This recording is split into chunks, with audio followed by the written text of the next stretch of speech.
The rise of Africa, the continent, the diaspora, and BRICS explores.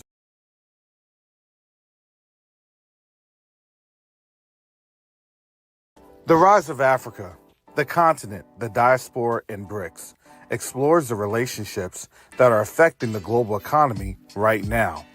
This book explores the relationships of the African diaspora's influence on the African continent and why this is important in stabilizing relationships with an understanding of how BRICS impacts the future, good or bad. You can order your copy of The Rise of Africa today on Amazon.com.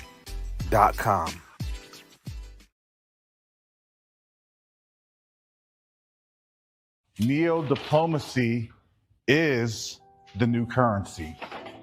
Neo-diplomacy is the new currency. The reason that I can say that is you have a couple of different factors occurring right now as we speak on the world stage. The dollar is being disrupted. Nations are no longer wanting to engage with the United States. But the third factor that affects each and every one of us is that there is a diaspora from the African continent that's willing and able to engage our brothers and sisters on the continent.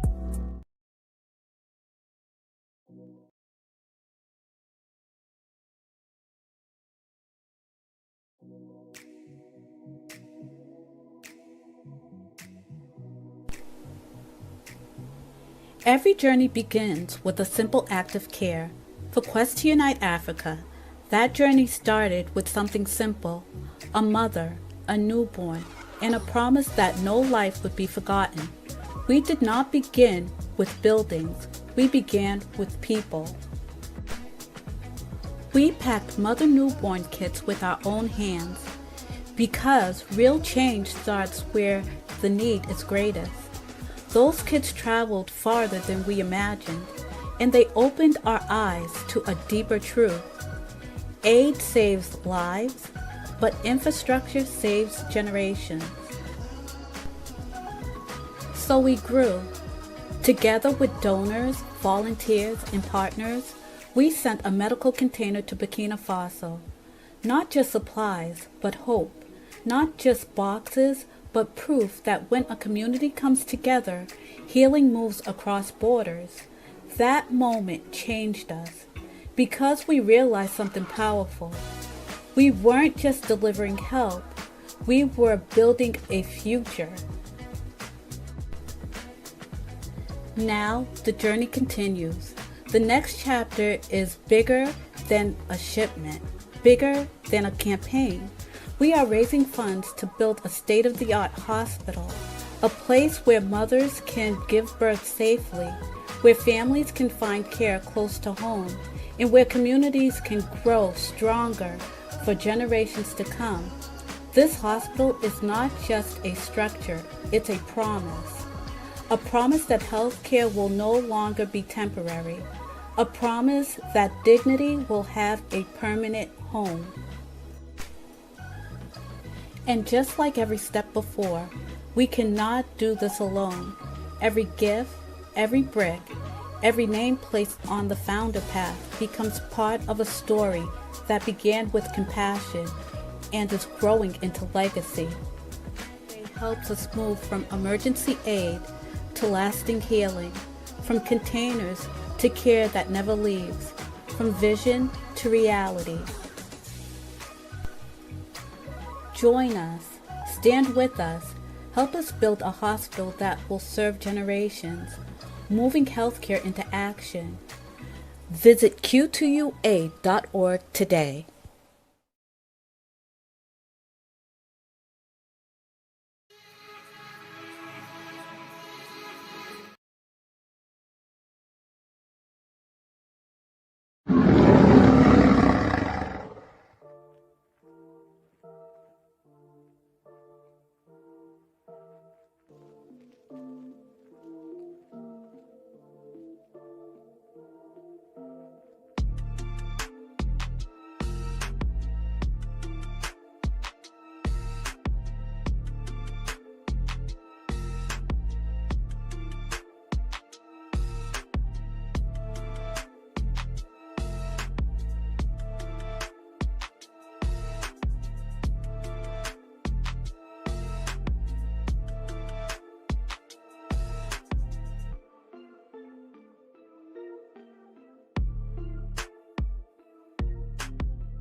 Okay, here we go.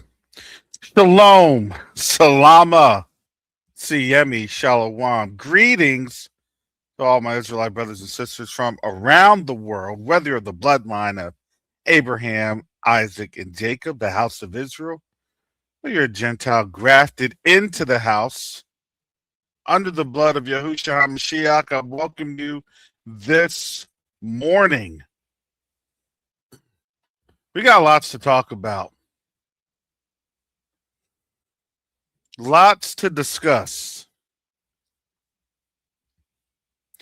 Thank you for those that had joined, Sister Shonda, Pastor Rick Fletcher, and myself on Jacob and Teu's channel, Teo Ministries, on Shabbat on Saturday.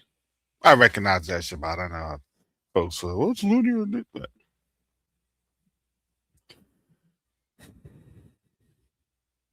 There are a lot of things, family, and you know what?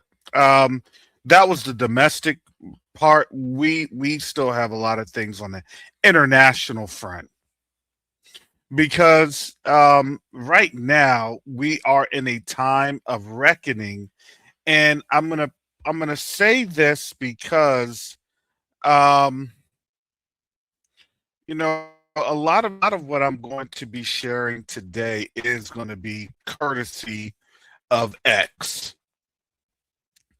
And reason being is because usually I'll get a lot of good information um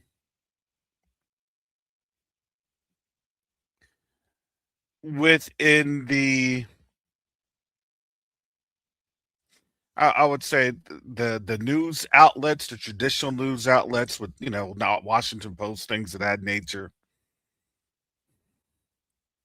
But right now I'm gonna say this just to highlight um everything that's going on. You're not going to see a lot of this traditional reporting. The fourth estate is going to, I say the best words, it's going to censor a lot of things. And when I say censorship is real, it is. And the reason that censorship is real is simply because you do now have the or say what is showcased and what people can see, what people can understand, what people can look at, and then obviously what the governments will then say as a complete lie. So now you're losing confidence and trust in the government that what they're going to report is going to be actual, factual, have the veracity of reporting, that they're going to have verification that, what you won't be at least ob- obviously lied to. Now, I'm going to say this. What you have in Jordan is different. Jordan is a monarchy. It's a constitutional monarchy. King Abdullah II. I have been to Jordan more times than I could count. The air base Mufarak, Mufarak, or Muwafak in Azraq is about 2 hours outside of Jordan. Last time I was there was for a military exercise, Eager Lion 17. Got flown in,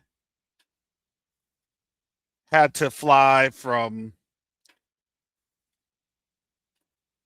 well, they call it like the little contracted commercial airliner, went to Germany and then transferred over on the at Frankfurt airport to the World War II side, which is the German side, and it was atrocious to say the least. And then took military transit over to Jordan. And I remember the walk, and how dusty it was. A lot of dust. I had normally flown into Amman International, which was it was an international airport, decent.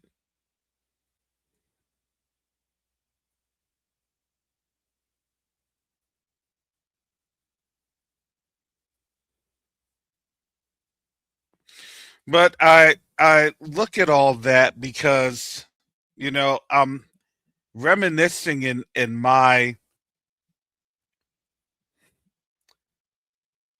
former lifetime, I would say.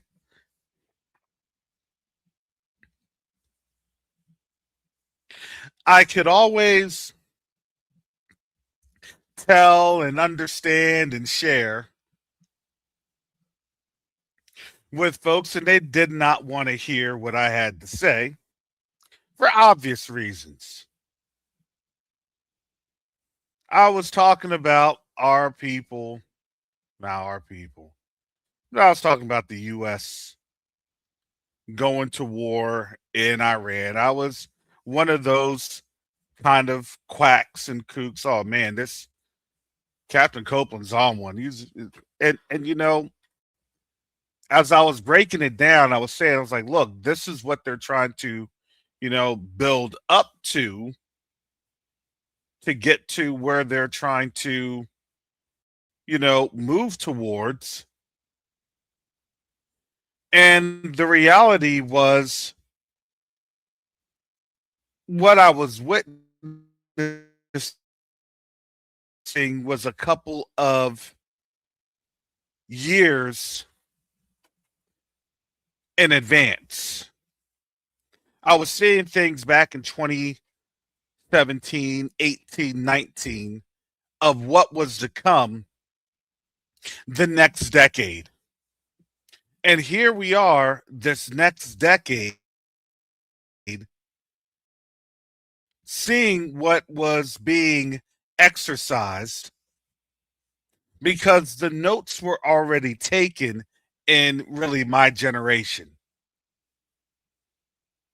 So those that had been the mid-level officers, the field grade, company grade, they start to move up the notch with the experience so then they'd be able to train or even be able to operationalize during the real event. So I have this here in the news. AP News: U.S. launches more airstrikes against Iran after announcing another death of a service member, and it was a couple service members. So this is a little um, older. So this is as of yesterday, updated from John Gambrell, Sam Metz, and Ben Finley. The United States conducted a new round of airstrikes early Monday targeting Iran after announcing the death of another American service member.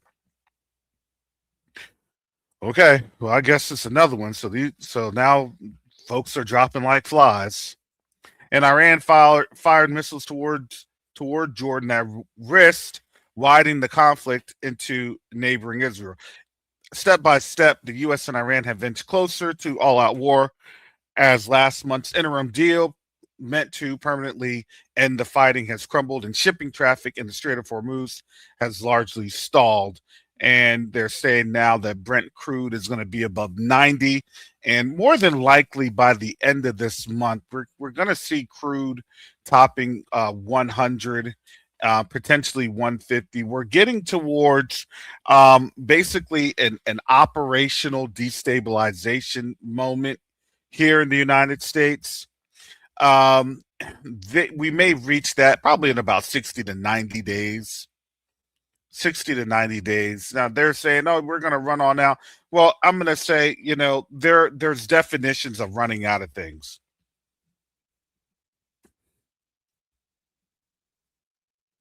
And the definition of who runs out of things first.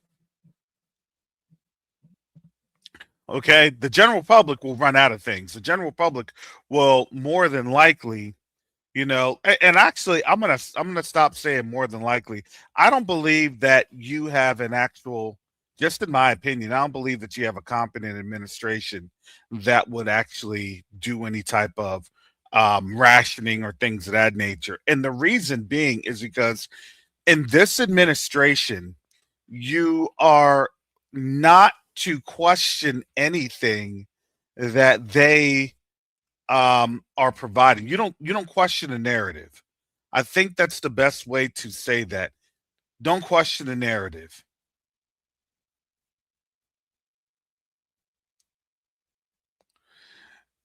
And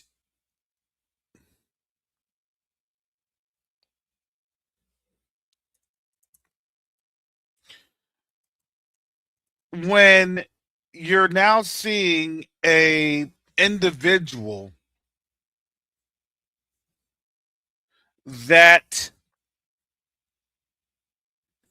is, and I'm going to, yesterday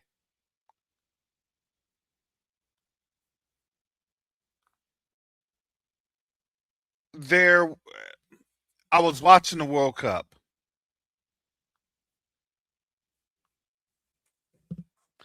And during that time, listen, I'm going to tell you, I'm there. I was rooting for Spain, and the reason I was rooting for Spain was simply this: um, Spain did not bow down to U.S. pressure regarding the use of their air bases for the campaign against Iran. They know that it's an illegal war, and Spain literally they said no. Their prime minister, I forgot what his name is, but um, they said no, and Trump was going crazy. This could risk NATO and all this other stuff. Well, we can pull this, and all of the nonsense that we all hear because we're familiar with it. And that really was a very big deal to see Spain actually say no. And they stood up. This is a whole reality. They're the first really European country to stand up against Trump. And in doing so, Trump had the remarks of, talking to people during the live presser, talking to Scott Bessent, the Treasury Secretary. Oh, we need to cut off all trade. We're going to cut off all trade. Scott, I need you to work on cutting off all trade. We're going to do that right now. Because again, I'm going to tell you, not a lot of people just they don't just bow down to nonsense, especially a lot of mainly European countries. You got to remember, um, the folks over in Europe are they're a bit different than what you see here in the United States. They are geographically closer in proximity to the continent. They need the raw goods of the continent. Africa has them on literally life support right now. Don't ask me. You can ask Brother Asaph. You can ask our folks over in Europe.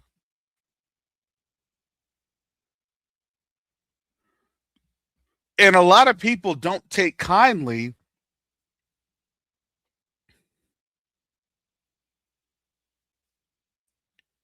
to how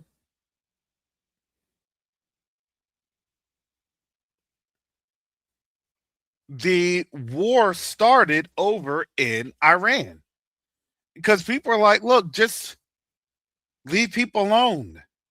Let people have their own business. And I say this, Europe, and it's not just Europe, but Spain alone. Spain and Italy alone, and the Vatican. And I believe that this is what they're building up to. They're building up to this prelude. They're building up to this final act. I wouldn't say a final act, but it's really the prelude, in my opinion. The start. Okay, look, Donald, we were trying to work with you. Americans, we were trying to work with you. Because you want to know what and why America's able to do what America's doing? It's because of this. People are scared.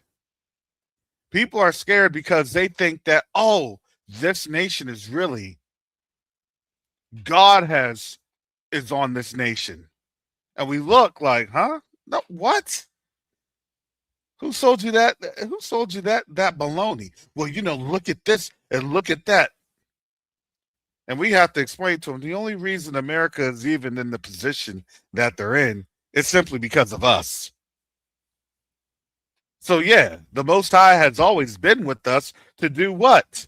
Black folks, African American folks, to do what? To build up the nations, to be prosperous. Behold, I'm rich. That's Zechariah 11:5. Behold, I'm rich. That's Jeremiah 16:19. They make their profit. They're getting rich.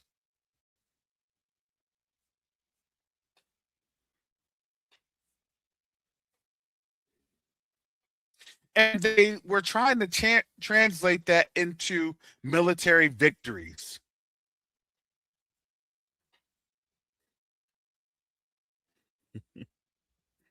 PM Sanchez, Princess Leah Vakia says PM Sanchez has guts, and Lamine, she meant Lamine, does too by raising the flag of Palestine. Yeah, they're raising a flag that showed the injustices. I mean, look, we've had injustices here for centuries.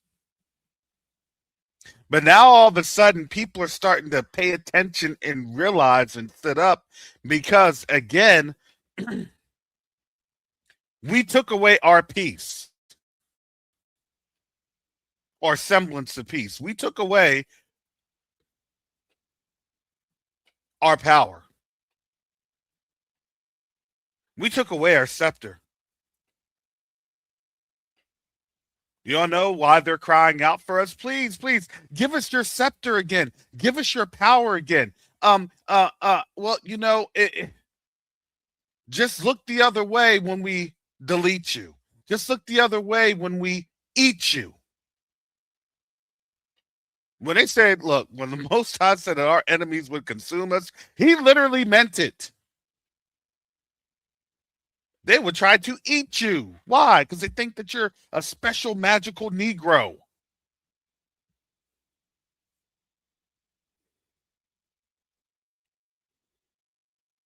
And I have the World Cup photo. They're literally trying to usher Trump off when Spain won the World Cup. And the messed up thing was this dude was just talking smack on Spain. Oh, we're gonna shut off all trade and everything else. And I look at this because this photo was the classic setup. Do you not know that we're seeing all these setups happening? Is it staged? I don't know.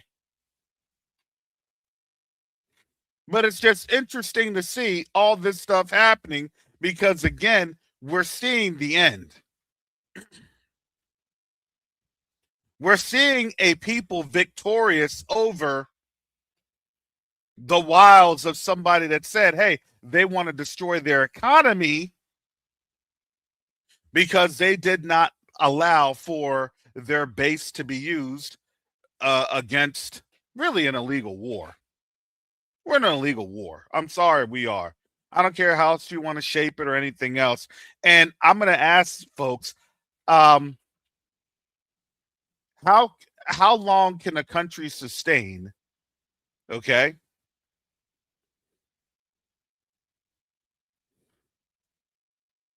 an embargo, an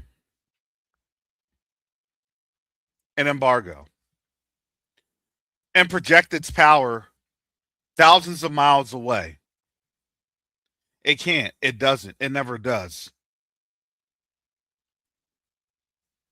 They were able to try to build up for this moment, but they're not going to be able to sustain this moment.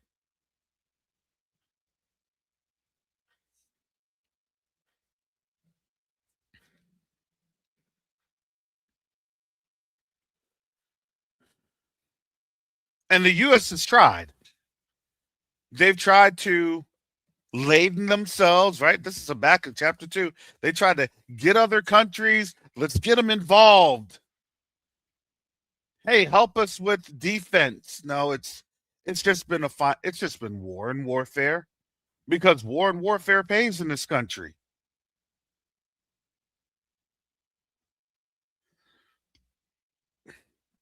But we were telling Babylon that she needed to repent. We were telling Babylon, hey Babylon, you need to repent. You need to turn around because they're not going to play your game much longer.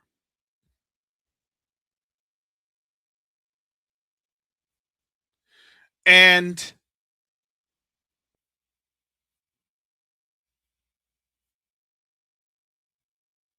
now because that game is no longer being played, all of a sudden there's vulnerabilities. All of a sudden there's a reckoning. Let me show you this.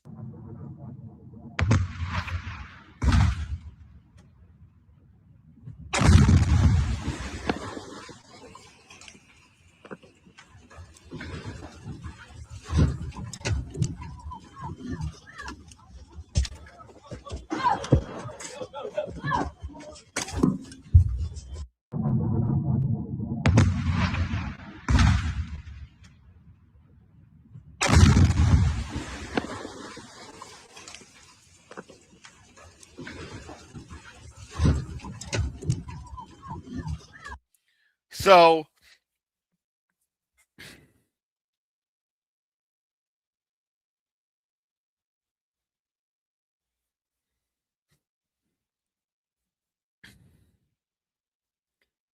you may ask, why am I showing that?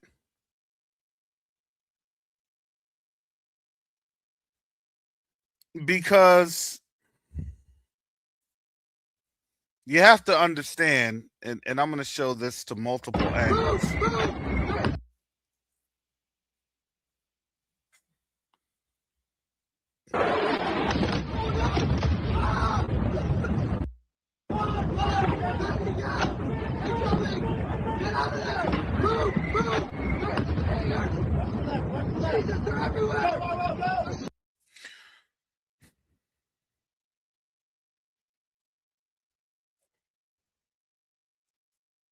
They're experiencing hell on earth. Those aren't fun to experience. It's not fun to even see the after wreckage because then you get that sense of mortality that, man, that could have dropped near me. I could have been on out. When you're feeling those shock waves, when you're feeling those percussion, the percussions, boom, boom, boom, boom.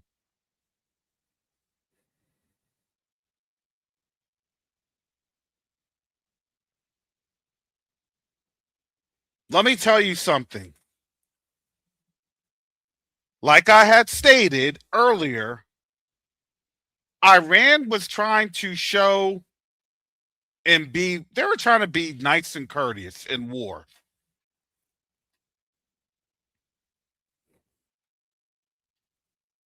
But I told you all, I said they're being idiots.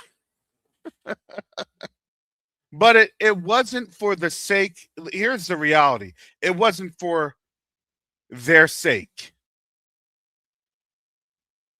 It was for the sake of the international community.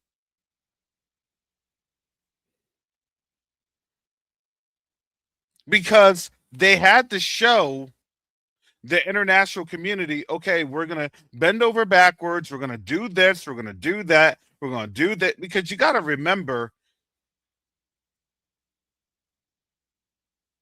the spirit of vanity is big. That's why I don't really say spirit of white supremacy, because by and large, you have a lot of Caucasians there in Iran, hence Caucasus Mountains, hence Persia or Iran, those areas.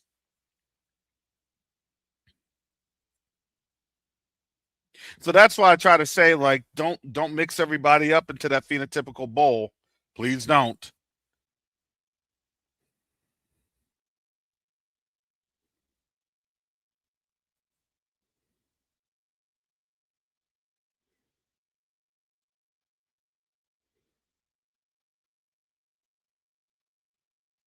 Because again, what you're seeing right now is this time of reckoning, because they showed the rest of the world, hey, we're going to hold out, hold out, hold out, hold out. Did you see that? They just held out. And when they held out, do you know what was going on? The U.S. was draining their money. Let these fools wear themselves out. Let them drain their money. Let them do this. Do you know they don't even really, they're responding, but they don't really have a good response. The U.S. is responding, but they don't have great responses. Okay, try it. We're hardened. We have everything moving. But remember, they destroyed all their stuff. The U.S. destroyed all of Iran's stuff. Those are comfortable words.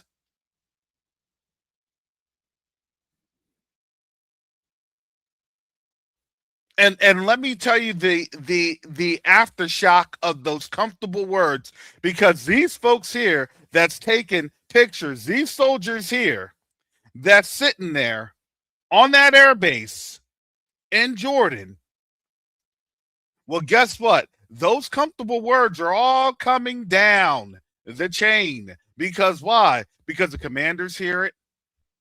They hear it from their commanders. They hear it from their generals. They hear it from their civilian authorities.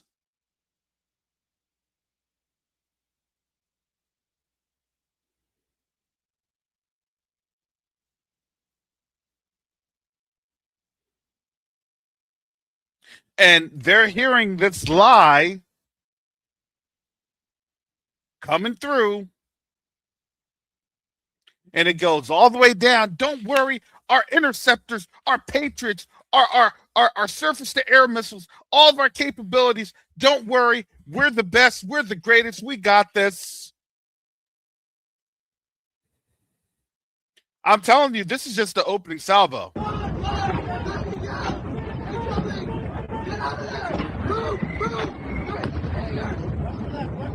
They're everywhere. They're sweeping the whole base.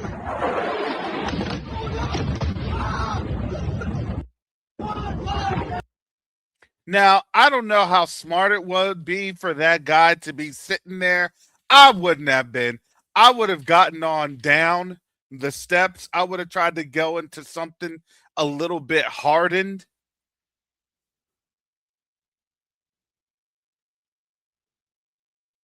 But where do you go? See, this is why they're not going to report this on X.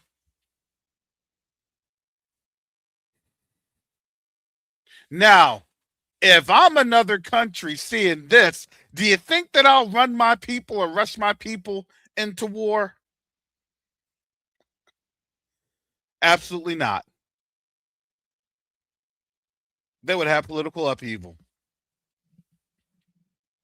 Live from the UK, it is our correspondent, Sister Chantel, joining us. Sister Chantel joining us. Bonjour. Hi.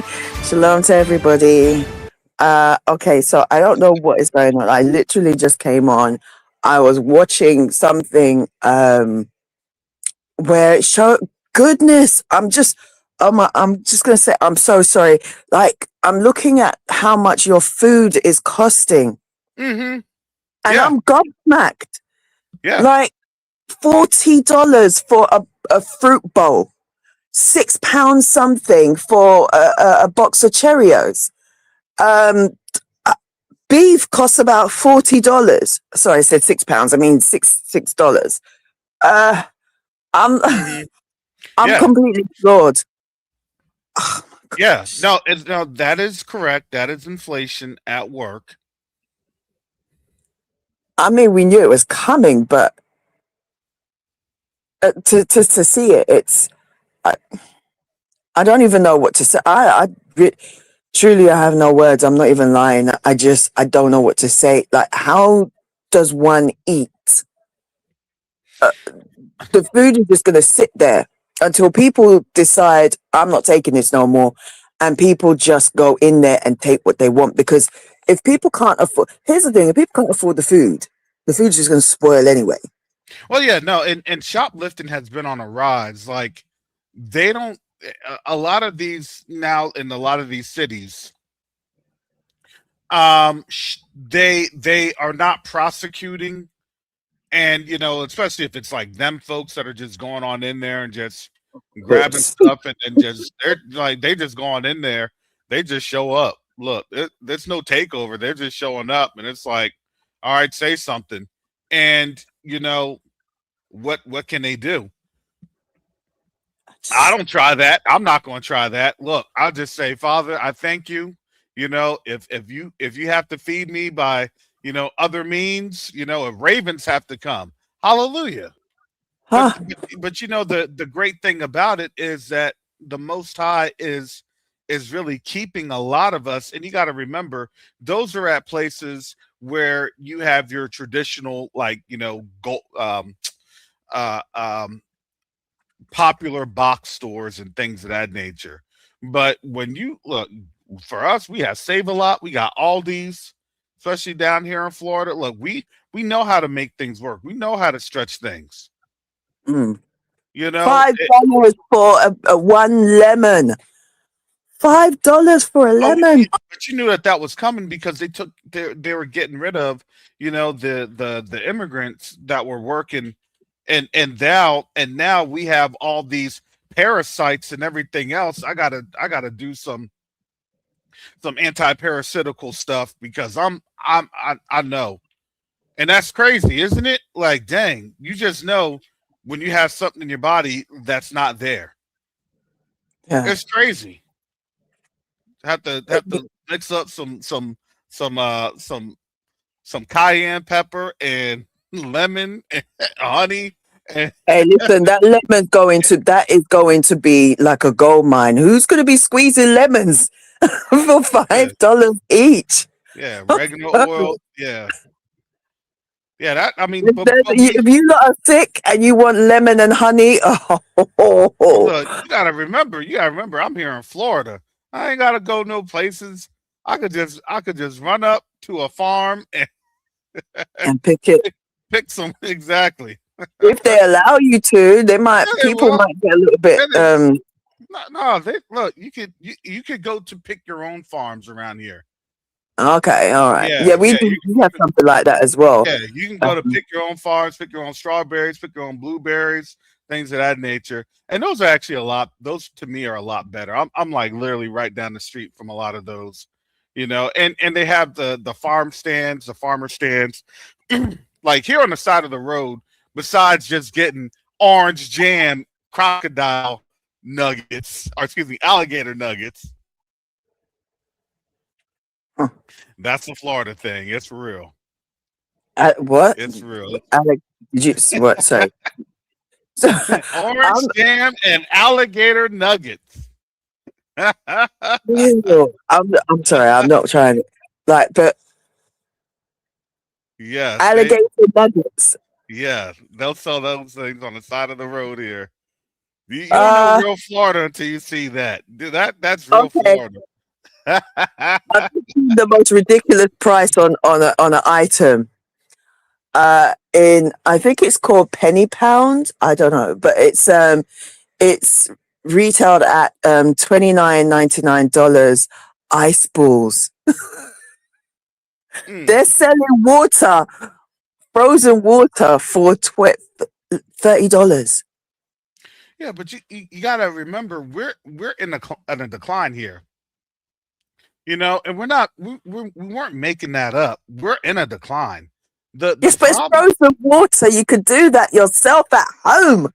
yeah, but you got to remember a lot of the people they've understand they raised a gen of people being lazy, right? They did that intentionally. They did that intentionally because again, it's like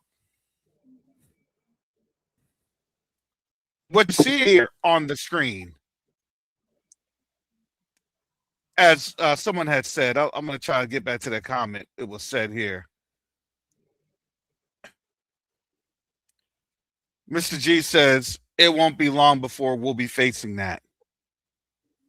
Right? Right? Where the arrows go forth and none shall return. Okay, do you want to tell me what's on the screen? Because like I said, I Okay. literally just came So in. let me do a recap. Let me do a recap here. All right. So a couple of days ago, the Jordanian government said that there were no impacts in Jordan. Okay, no impacts in Jordan.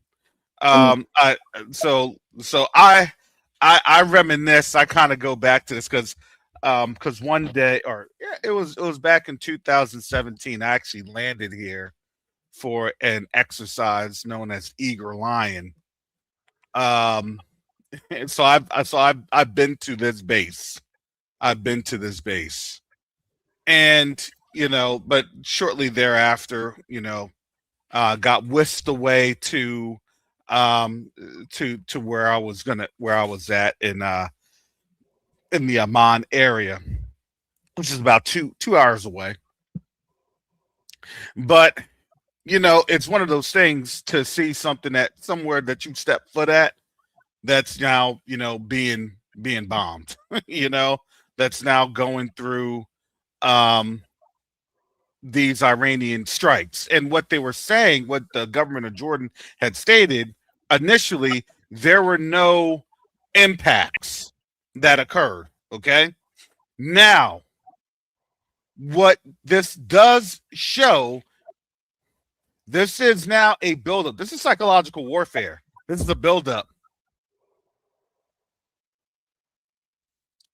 What's the nation that's next to Jordan? No, they share the Yarmouk River. They call it Yarmouk. It's that Mediterranean nation. Jordan is just east of it.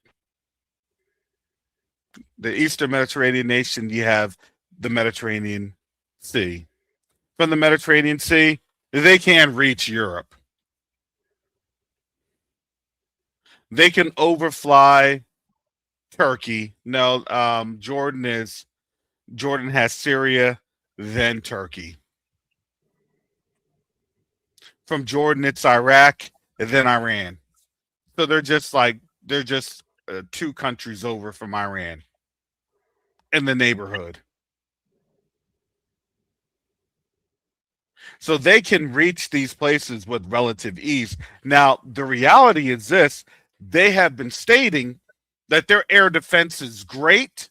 Their air defenses, nothing's going through. And and here's the crazy thing: They were trying to use the government of Jordan to lie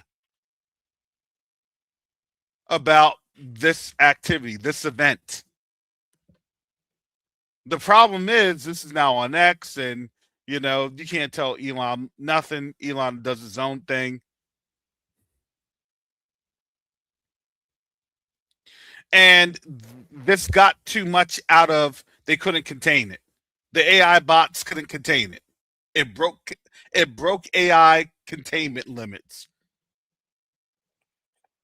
And now people are sharing it. And this is something that, again, as I stated earlier, you don't have a lot of these videos because Iran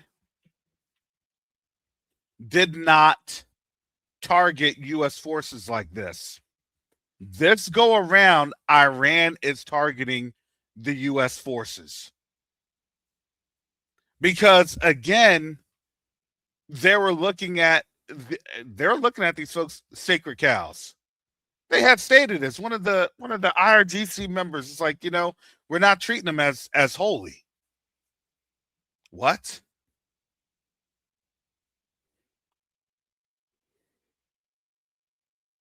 But that's you have to understand this. They go through a level of brainwashing too. Don't get it twisted. And the psychological warfare and the brainwashing, it's on the whole world. But when you're starting to see things like this, these vulnerabilities, that becomes detrimental. Now, for this person showing this,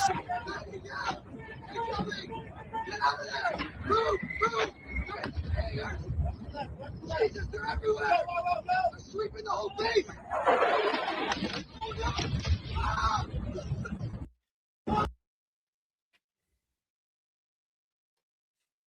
Now, I don't know if they're like in some sort of a command and control area where they have to be there to do spot reports or something else like that. But you can see that folks are trying to figure out what's happening.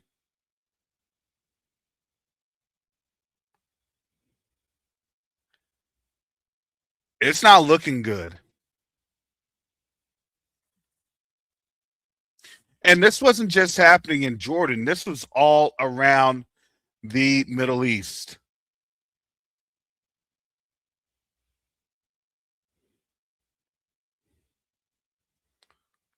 So you see a lot of people that understand, because Jordan's a mixed bag.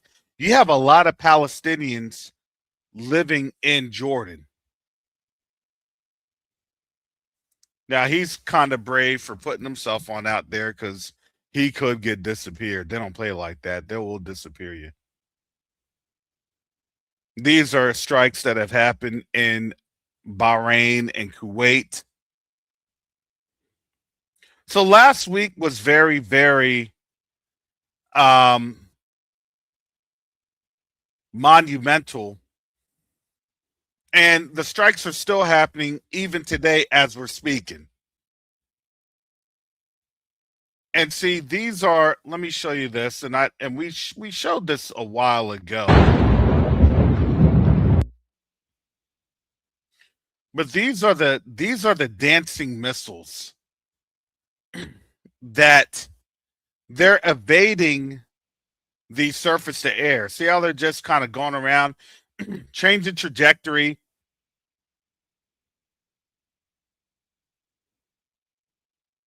And they're continuing to do damage.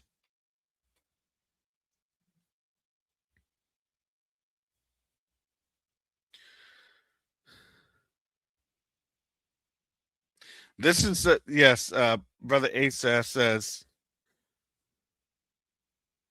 this is serious. All this American bravado has come with a very expensive and destructive cost. No pixie dust. Why are they not running? Is this AI? Here's the thing. Where are you going to run to? If you're seeing that amount and you're seeing all of the shaking, you really are going to be disoriented. That's actually called something. It's a fog of war. That sucker's real. If there's things falling from the sky as well, you're gonna want to know where its trajectory is heading. Exactly. I mean, where you're gonna run to. Yeah. And I mean you only have like less than a split second anyway. But at Hmm. least, you could try to get to play because they don't, I would say this more than likely their jobs are first responders to get to, the injured and things of that nature. And then they become the injured.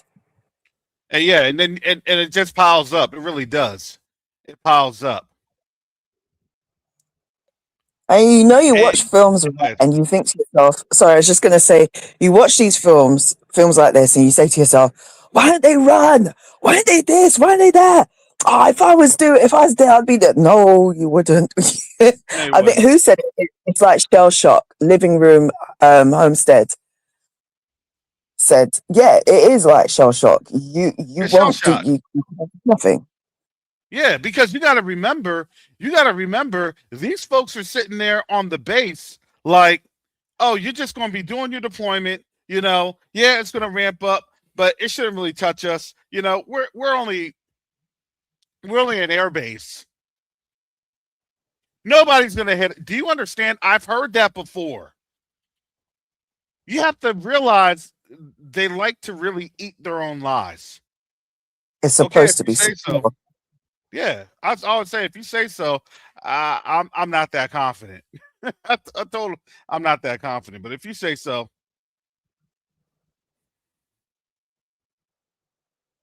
to me, nah, I don't, I can't see it.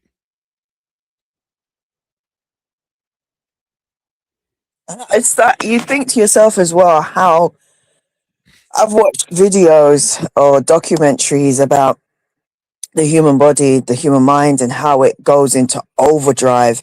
That when you see in films where you see things in slow motion, that is a real thing. But it's not everything moves slow. It's your brain is has gone into overdrive where your brain is trying to assess what do I Hmm. do? It's that fight or flight motion, and sometimes your brain shuts down because it's like it cannot actually determine which course is the best course of action.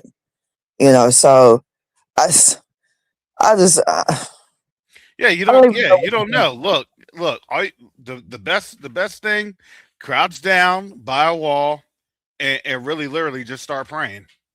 Just start praying, Father. Please help me up on out of here. Please help me in this situation. Because again, as I'm showing this video, you have to remember this is a time of reckoning. Yeah, you're feeling that ground rumbling. You're smelling that smoke, that fire. You're smelling. Look, that doesn't smell very good, especially when you're smelling the rocket fuel and everything else, or the jet fuel. Excuse me, because it's hitting some major lines. That's the Air Force base. They got Jet P line all over the Jet 5 or what, that petroleum line. It's circulating all over the base. For those that don't know how an Air Force base operates, and those are precision strikes. And those strikes, they were aimed at places. So when people say, well, Iran doesn't really do a good job of intel and stuff like that, I'm going to tell you this. Um, the reason that they're able to strike, just my opinion, it hasn't been verified, but I'm going to tell you it's my opinion. Iran doesn't have the generic satellite capabilities. They don't. But now all of a sudden, Iran is providing battle damage assessments of imagery that is not commercially made or commercially available imagery. You want to know why? Because they would immediately, the US and the West would immediately scrub down all of its commercial satellite imagery.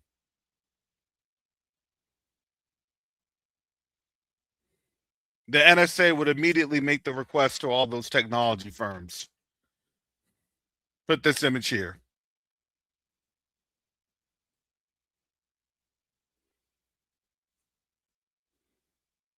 Because then again, if you don't put that image, then you get sanctioned. And then they could throw on up there, hey, you're facilitating, terrorist activities, whatever they want to name it. So of course they're going to go and acquiesce. Yep, no problems. Here we go. Nobody's allowed to have better toys than they are. Mm-hmm. And they like to control what everybody sees. And you got to remember, in a generation that consumes this content, they're content consumers. When they're seeing these pictures and these images go through, okay, this is something that this isn't AI. These perspectives are not AI. They're taking a couple second video clips and then they're out. Because remember, think about this. These couple seconds, it feels like the world to somebody. That's courage right there to be doing that in the midst of stuff going down. I wouldn't be wanting to see any of that. I'd be like, all right, it's time for me to go. I was just about to ask you, would you do it? Me? Nah. Now to me, this kind of looks like a little bit of AI right there. That to me is AI. That is it. Do you want to stay, take some pictures and video and put it in the book of Karis? No, I think I'm good. I don't need to. I do not need any type of souvenirs. Okay, so see, look, it destroyed that hanger. That's a good size hanger.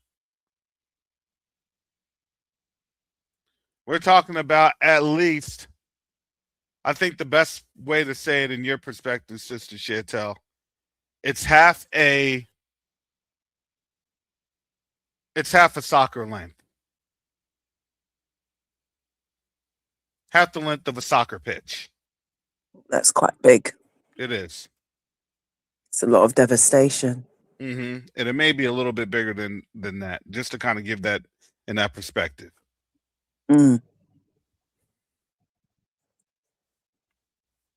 You know, when you're in Christianity, you'd be like getting on your knees and praying, oh God, help these people. Now, it's not. Yeah. I mean, but look, all I could say is I'm praying for our people that the Most High keeps them. That's what I'm praying for. Look, whatever the Most High has planned for the wicked, hey, I'm sorry. People had a couple of years, like myself, to get up on out of Dodge. If you didn't want to take the opportunity, well, it's my career, and I could have easily said that. Yeah, I could have. I could have been living comfortable, but I also could have been in this. I'm going to be honest. I don't like the loss of life in general. I don't care whose it is. I just don't. But I really, I think we all know how I feel about our people we've gone through so much, and I'm like, and we're constantly being gaslit by people who feel that they're the ones that are, they are the oppressors, but then they want to be a victim as well. They do so much to us, but At this point, I'm like, you know what? It's our Father, and our Father. I want to petition our Father for our on our behalf. I want our Father to look down on us, and He is. And this is our time. This is our time for us to be calling on Him. This is our time where we are now off the naughty step, right? We're the ones that are like getting called in, and it's like, okay, you guys can come in now. You know, you've done your time, you've done your punishment. Now it's their turn. You know, so it's like you. Uh, again, the Bible says they knew everything that all the policies, everything that they've ever done that restricts our people wherever we are globally, even in our own homeland, right? Wherever we are, that they've created these policies to restrict us, to hold our hands. We're not even working with one hand tied behind our back. We're working with both hands tied behind our back and one foot, right?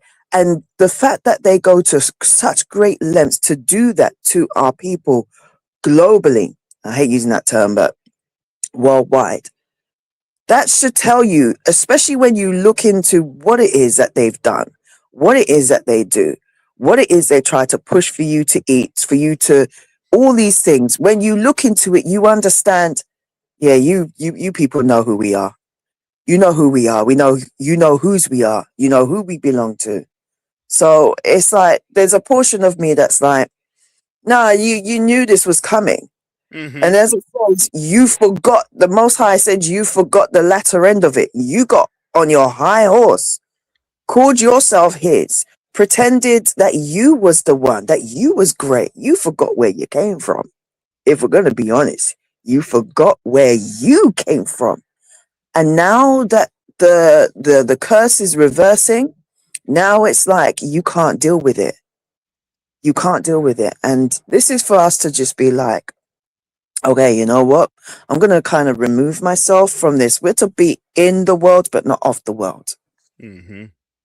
Now I'm gonna go back. There is the image I showed. It was sourced by RT on X.com, and it showed the satellite photos of the hangar that was destroyed. And let me tell you this. Generally speaking,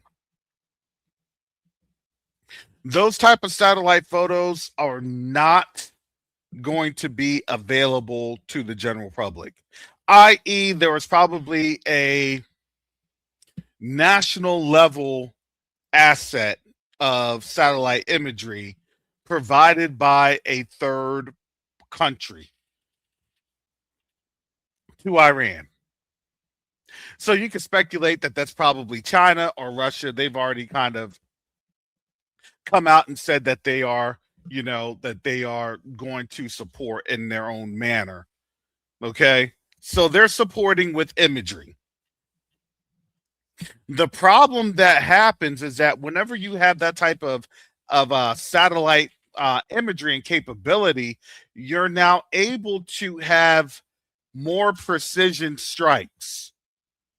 So instead of striking, like dirt piles and things on the road, they're now able to geo-coordinate and geo-rectify their strikes. So they have more precision. They have more accuracy. And now that's the problem. And again, Iran was saying this, hey, we're not trying to target your people like that.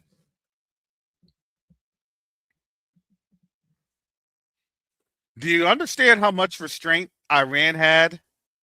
I was just about to say, do you think that this is just going to show how much restraint they had and how they were literally pulling their punches? That the world Mm-hmm. is going to realize, oh, we really shouldn't have been messing with these people. No, you shouldn't. Mm-hmm. The problem, do you know, there's a scene in Iron Man that says, where, what's his name? Obadiah Stane says, the problem with you people is you're technologically less advanced than us. That's your problem. I'm like, no, they never really was. They never were. It was you did everything in your power to make sure that they stayed that way. How is it a Hmm. people that has all the resources at their disposal don't figure out how to use those, how to utilize it? And it takes these people that are just freshly new to come out of the earth and say, "Oh, you know what? We know how to do this. Huh, you see those cocoa? We know how to make chocolate. You need us to think for you because you don't know what to do with your own resources." It's crazy. Well, yeah, and I mean, obviously, they get shown the process, and then when they get shown the process, then they always try to say, "Well, that was our process because why? Because we patented it, right? We took it to the copyright office, and it's ours now."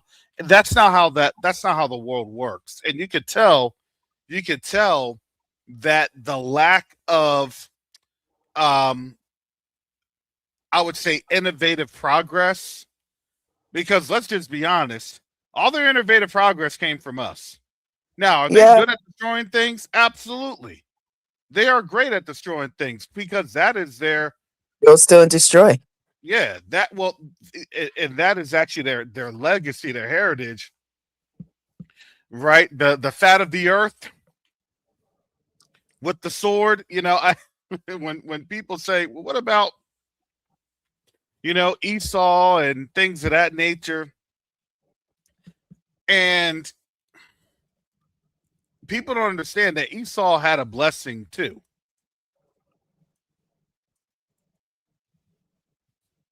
And Esau's blessing was domination through the sword. When you actually look at that, you realize that his blessing was the Most High gave him his blessing based on that was what he enjoyed doing. And it's Yeah. almost like it's so it's beautiful. It's comical and it's poetry. The Most High was like, okay, so I'm gonna take what you enjoy and I'm going to turn it up to the point where you no longer there's not going to be that's all you're going to ever be. It's kind of like what he did to our ancestors in the desert when they were craving that quail, that fried quail. They didn't want manna anymore. No, we don't want that. Give us flesh. So the Most High is like, oh, you want some chicken. You want chicken. You want fried chicken. Okay, I'm gonna give you so much fried chicken. You're gonna die from it. That's what the Most High Mm. does. He turns what you like into your curse. Your blessing becomes your curse, or your blessing is something that becomes uh, you're bound to it. It becomes a I It's your forgot the word. crutch. Yeah, Yeah, but it's not. I mean, in the context of crush of your crutch per se. Um, there are some blessings that you don't want to. That's those are things that you don't want to have, right? Jacob was what, a trickster, right? He hated that. But what does that mean? That wasn't just means that he wasn't righteous or anything else. It just meant that, look, he knew how to understand how to operate. he was smart. Yeah. He wasn't burly. He wasn't bullish. He basically was an intellect. He knew how to monopolize his brain into making things work for him. To somebody like that today would be lauded, you know. But to people back then, that's kind of like, especially to somebody like Esau, to somebody that's brawn, all brawn, no brains, and just be like me, Esau, haha. Like that's that's too much. Although it does say that Esau was cunning anyway. So, but he was cunning in doing wicked things. He was cunning in wickedness. Jacob was I think Jacob was cunning in his own right, but he was cunning in almost like a Uno reverse. Like, okay, you're gonna do that, but I've kind of figured out like at least 10 ways I can best you without actually using violence. That's how I think anyway. That's how I believe Jacob was to Sh- Esau. Shalom, fam. It looks like he's run out of road now because he's run out of ideas of how to deal with this situation. Because it's clear that he's lost. But all these measures, I would say, are like interlocutory measures, measures just to make yourself look good and to delay what's happening, the judgment that is coming. That's why I use the legal terminology. It's come to a point now. It's come to a point now that he knows that he's lost, and he doesn't want to accept that he's lost. And even at the micro level, you can see on social media like TikTok and Facebook and YouTube that they are afraid of being replaced and afraid of losing rulership and what it might mean, rather than to work out where they will be in this new, I wouldn't say in this, in their role, what their role is in the hierarchy according to Torah. They're trying to sustain their civilization through warfare and through lawfare, because we've seen now that all these extra curricular activity attacking Iran and attacking the bridges and the civilian infrastructure, they're just making another case against them for the ICC. They're not making life easy for themselves at all. And with our case coming up and with all these cases pending, they're not going to be in power anymore. I don't think so. It's the end of the road for them. Because one of the things that I've seen is that your president is the heathen's president is not our president in our community anyway. Is preempting that he will lose the midterm elections and is also denying the outcome of it already. So he knows what the future looks for him. And all those people that supported him and supported the idea of themselves coming out on top because he was going to come after us, it's backfired on them big time. And the same thing is happening over here as well, Sister Chantal, is it not? Sorry, what was that? I was listening. I said, with all these people coming after us, the same thing it's backfired on them, and they know it. Even look at our performance in sports. The least favored players. Look what they did against France, who were favorite to win. Yeah. We look wherever we are. It's like they can see. They can see. We're at a point where they can see there's a change, there's a shift. That's one of the reasons why they were so mad that the England team was winning, was doing well in the World Cup. They really, no matter how much it's like this country wants the trophy to come to England, they did not want it coming to England like that. They really didn't. Despite our boys doing well against France, they still keep pointing out that the players that were born here, that are playing in the team, or had British nationality, that they're not from this country because of their race. England lost because all their players weren't European. That's completely crazy. They really did. Sorry, excuse my language, but they really pissed me off. I'm not gonna lie. Right, I'm so sick and tired of these people. 1 minute it's one thing, and then the next minute they change. They change more than the British weather. They do my head in, because it's like But you could see the bias in the reporting as well, because they were praising the people who did nothing. Yeah. On the BBC was praising the players that did nothing. That just made like minor contributions to that game. They didn't praise Saka, who put in 3 goals, and Bellingham, who came on last and showed his class. So they're not going to win. They're not going to hold a World Cup unless it's a predominantly Hebrew team that does it for them, and they refuse to have that. Well, that was I believe, their last one. Anyway. Mick Jagger actually has some really good comments here.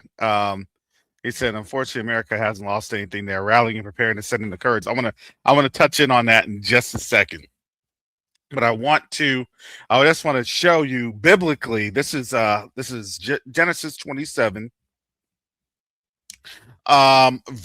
verses 38 through 40. Yep, Genesis 27. So let me show you here, okay? And Esau said unto his father, "Hast thou one blessing, my father? Bless me, even me, oh my father." And Esau lifted up his voice, so he kept nagging his father, "Bless me, bless me." But we just saying, we could that could even have some connotations there. And Isaac his father answered, said unto him, "Behold, thy dwelling shall be the fatness of the earth." What's the fatness? The good things of the earth and of the dew of heaven from above. He's got all the riches. He's got everything that he wants to have. He's putting himself above. And by thy sword shalt thou live. They can't do anything without suppressing, oppressing. Sorry, that's scripture. People don't like that. That's scripture. Have you noticed that as our people have come together, what are our people saying? We need to come together. We need to build. We need to work together. Does anybody hear anything about we need to destroy and get more weapons and get more guns and get more this and get more that? That's not our portion. Our portion is that we build, we give life. That's the blessing that we have. And that is now you're seeing wickedness really meeting its end. This is the end game for the rule of the wicked. And it was always going to be violent. Don't get it twisted. But everything that they're going through is not our portion. Let me show you this. This is on X. This is reporting from from RT. It's about a 30-second clip.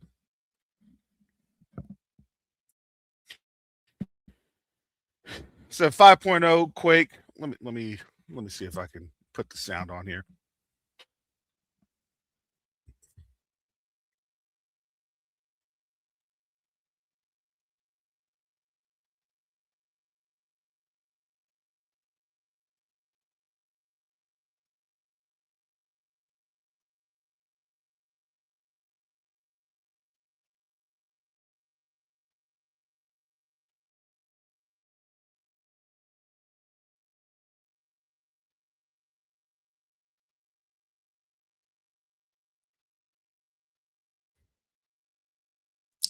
All right. Kerman Shaw. Chemosh.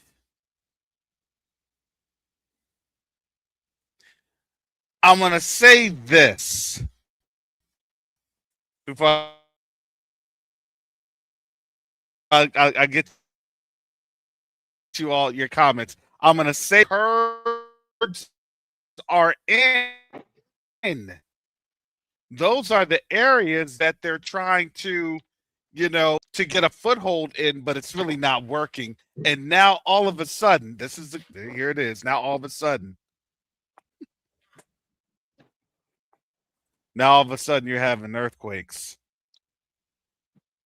Does that seem coincidental? Go ahead. Someone. First, I didn't hear what you said at the beginning because your reception cut out. Yeah. Oh man, give me a second. Here we go. Yeah. All right, sorry about that. It's now Monday. We can see Please it. forgive me. Now we can see it. Okay, here we go. A powerful 5.0 magnitude earthquake has struck southern Iran, but with regional tensions already running high, many are asking whether this was simply a natural tremor or if there is a deeper story behind the timing. As Iran reels from the earthquake, speculation is growing over whether the seismic event coincides with broader military developments, prompting fresh questions about Tehran's next strategic move. With tensions escalating across the Gulf, attention has turned to what caused the 5.0 magnitude. A powerful. Okay. Now, there we go. I apologize. What say you? Does that seem coincidental? I don't believe in coincidence. Nah. Not a coinkydink? Nah. No. Not a, and this is an area where they've been trying to rally up Kurdish forces to take on Iran, where the U.S. is trying to rally up Kurdish forces. And all of a sudden, they get hit with the earthquake. Come on now. Yeah, I don't believe in coincidences at all. Wow. I think that to be quite honest, look, the Most High is trying to warn folks. Look, you do this, it's going to be worse. Look, we're even getting earthquakes on over here in the United States, in different places. I got an earthquake less than 400 miles from me last month. You know what I'm saying? In the Gulf of Mexico. Get out of here. Feels like something's moving underneath the earth, doesn't it? Mm-hmm. Yeah. Yafan says, Brother Karras, the Red Sea is closed. Oh yeah, we in trouble. Trouble. Oh. So Red Sea is closed. There that's it for oil from for Europe.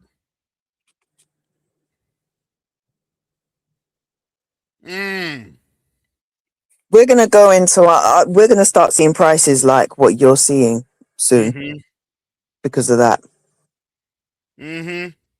Yeah, because again, we don't have the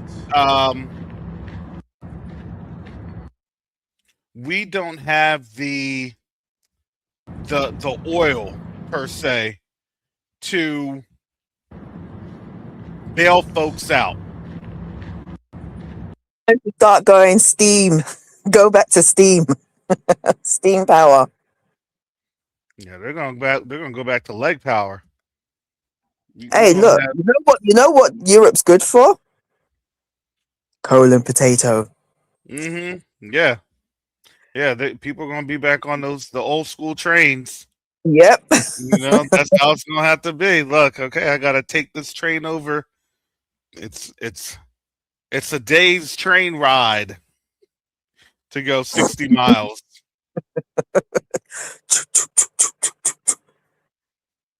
I won't be back until tomorrow to go 50 miles. Oh my goodness. Can you imagine? Oh my gosh, we are a people that we look. We get mad at shorts that aren't even short anymore. Our attention span, it can't happen. That's why I have to give things to people in 15-second intervals. Okay? 15 seconds in a 35 right here. That's a stretch. Now I can get you on the 5-second. Oh boy. A ban on all Saudi shipping. Yeah, I'm gonna have to check this on out. Yeah, fine is saying it. Because that is Red Sea closure. Who's banned? Who has banned it? Who's the banned Houthis it? are. Oh, okay, right, okay. I'm just trying to, Yeah, this is all out war now. Yeah, this is all out war. Iran tells Houthis to close Red Sea gateway. This was as of July 16th. This was last week. You know, it's really not funny. I'm not trying to laugh. So do you think America's going to send over there? I'm gonna say this.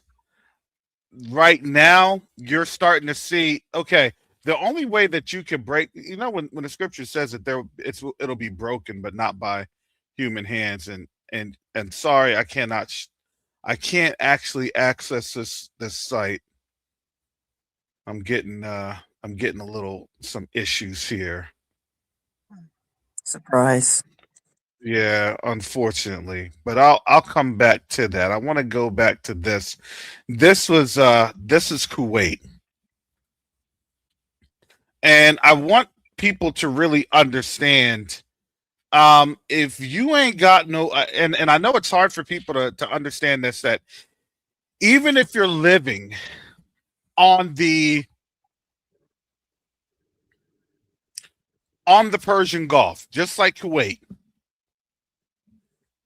you don't have a lot of freshwater sources. They have highly salinized, salty water. Mm. This person here, class report says, second Iranian strike in 2 days.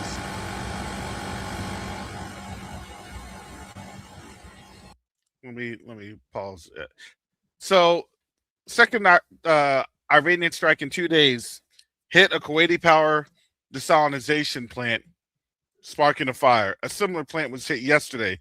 Strikes are part of Iran's ongoing campaign against U.S. military sites in Kuwait, Ali Al Salim base, and others. Kuwait relies on desalination for 90% of its drinking water, making these plants critical targets.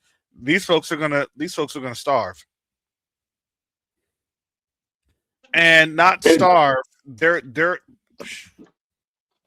I was saying, Go ahead. I was thinking that this crisis is going to bring down the puppet leaderships in those countries as well. Yes. Yeah, they absolutely are. Because the way that the Arabs think is different from the way other people think. The removal of leadership always affect regime change because of their culture. Mm-hmm. And and the families are dependent. The families that are in power are dependent upon the U.S. military in terms of footfall and also hardware to keep themselves in power. And once that is proven ineffective, the people are going to want the American bases out, and they're going to want their leadership out as well, because they're going to attach the economic hardship and the lack of food to the leadership that they have, because food and politics and food doesn't really go together. When our stomach is hungry, it only thinks about a stomach that's hungry in many people's cases, including ours. That's why we're disobedient in the wilderness. I'm just saying. Yeah, you get social disorder when people are not able to eat. That's why I tell people, I'm going to stay here. I'm going to be here in America. No, you're not. The moment you literally go 3 days without food, your behind is out there looking for something to eat. Because you start to then hit your critical points. If you don't have enough food, your body starts to hit your critical points. When you fast for 3 days, you fast for those 7 days. Yeah, that day 3, day 4, oh, it hurts. But then afterwards, when you get to day 6, 7, you're okay. Thank you, Father. Hallelujah. This is going to be an imposed fast that people don't want to do. Think about the hospitals now. This is critical infrastructure. See, it's real nice when people are comfortable, and I do. It's not to laugh. It's not to demean them.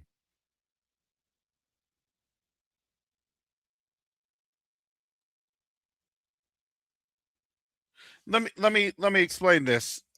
Big Jagger said, I hear from some YouTubers in Al Jazeera that Africa will be hit the most with food shortages. No, they won't. No, they won't. In my opinion, Africa will not be hit with food shortages because Africa's going food. That's the same kind of rubbish they came out with the whole cookie thing. Mm-hmm. Because what they're trying to preempt is, or what they're trying to say is this: Africa is going to be hit with food shortages because we're going to go and ransack the food and the shortages, or the food, and then bring it over into those areas that are getting hit. Yeah, right. And again, they love to project, exactly, Sister Chantel. They love to project their shortfalls. Go ahead. Another thing as well is that I sent you an article about Ghana building a refinery over there, and they're taking measures to insulate themselves from the current crisis that is going to hit the West. So if you can get electricity over in West Africa, you can get medication, because they do make essential medication, and they can get medication from India and from South Africa and other countries that manufacture. Do you think you're going to hang around here? That's impossible. All those people that are foundational, Black Americans or Black British, because I was born here, and Black European, soon they will find out what their identity is. The situation that is happening is to wake us all up and put us in the right mindset now, because I don't see any future here, and I'm sorry that I'm not out of here. I wish I was watching this from West Africa right now. Yeah. And again, let me just tell you this. I think for a lot of people that have not visited Africa, it's just like the same thing when they say to us, we're not educated, we're this, we're that, we're violent. Look, can we stop feeding into the lies? Because when you're regurgitating lies, all that does is you are speaking curses on yourself and other people. And when you haven't actually been on the ground on the continent, these folks are not starving. Yeah. Oh, this is a foundation by Bill Gates. No, you didn't explain it all. you explained it all by Bill Gates. Okay. Yeah. You're going to take themselves, and it's basically blessing them. Mm-hmm. Yeah. Look, because why? Well, now that you have learned, or you're restating the witchcraft, right? I'm just going to now take your food. Because why? Because you don't have stuff, right? You don't have food. You know what? I just went to the grocery store and I bought a whole bunch of groceries, and you said I don't have food. Man, I don't have food. Yeah, they're going to be saying that while they're grabbing bags of food out of your house and walking it to their car. No, you don't have food. Remember, these are the droids you're looking. These are not the droids you're looking for. Do you understand? That's how witchcraft works. Right now, Ghana has a surplus of. Right now, Ghana has a surplus of locally produced rice that they can't sell, that are sitting in storehouses now, which they are going to sell, because the West is going to run out of supplies, and they can't get stuff shipped from the places that they used to get it shipped from. So they're going to have to turn to West Africa for the food that they want. West Africa grows wheat, it grows rice, it grows everything that Europe grows, right? Including all the grapes and fruits and everything come from Africa. So year round, not seasonal. Year round. Year round. So they're going to find that the balance of trade is going to shift. And this is going to put money into African coffers, which is something that they don't want to do, because they could have easily ameliorated the oil crisis by just asking Africa to and giving them licenses to float a few rigs out from Norway and just to crank up the oil supplies to a level where it was manageable even with rationing. But they're not going to do that because they want to be in control and have the American dollar on top. But the rug has been pulled out from the American dollar, and this Iran war has shown how vulnerable Europe and America is because of the way that they've set up trade and the way that they've cut us out of the markets and the way that they've kept us at the bottom for hundreds of years. And it's catching up to them now, and they don't know what to do about it. Because with loss of trade and loss of financial currency, there comes a loss of power, which follows later. And this is the reason why they're fighting, to see if they can reconstitute themselves, because the First World War and Second World War reconstituted their banking system, it reconstituted their economy. But this time there's no coming back from where they are at the moment because of the debt that they have and the way that they've been cut off from the oil, which they think that they're going down there to secure their position. But this is Joel 3 being played out right now, and there's nothing that they can do. Mm-hmm. Let me have this statement. This is Fort Living Room Homestead says, there's so much food here in Rwanda, but 40% goes to waste from lack of preservation infrastructure. And it's true. They don't really have a lot of 47%. That's almost half. Yeah, exactly. Our business addresses that with freeze drying. Yeah, freeze drying, cold storage, and other facilities that would be able to preserve. If they don't have that over in the continent. If they have that, then they would have, if they have the infrastructure, then they have more capacity to export. Why do you think that they don't have the infrastructure? Because they get paid, the governments get paid to not have that infrastructure. So yeah, a loaf of bread for what? For a day's wage? Of course. Because that's manipulation. If they manipulate it with oil, what do you think they also do? They manipulate it with our food. It's the same game. So now people are waking up to that, and now people are saying, you know what? And you want to know why they're waking up from it? Because they're not getting paid by it anymore. They're not getting the subsidies, quote unquote subsidies, by USAID and all these other programs to destroy their resources. That's what they've been paid to do, to destroy resources. Oh my goodness. Why do you think that they'll destroy our crops or not try to give us the actual seeds? Remember that with our black farmers here? They had to sue because they were getting fake seed. I heard about that. So now the rest of the world is waking up. And again, every single time that they're closing off things, especially these major vital maritime choke points and thoroughfares, they're in trouble. Let me show you this. You begin to realize how fragile their system was. And it was all based on their warfare. Exactly. This is from We're seeing the failure of total quality management and just-in-time trading. Go ahead, Brother Karis. Yeah, so this is from Yahya Sore from his X account. Statement by the Yemeni Armed Forces regarding the declaration of position of the unjust Saudi siege on our great Yemeni people. So that giving you that. Maybe it's in.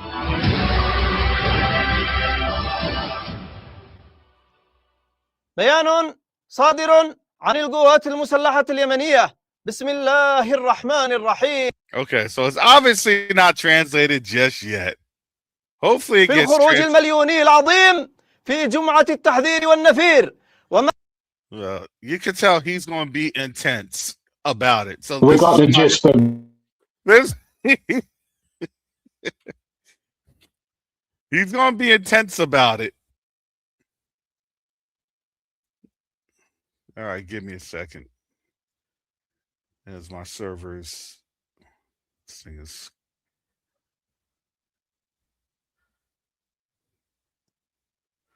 All right, give me a one if you can hear me.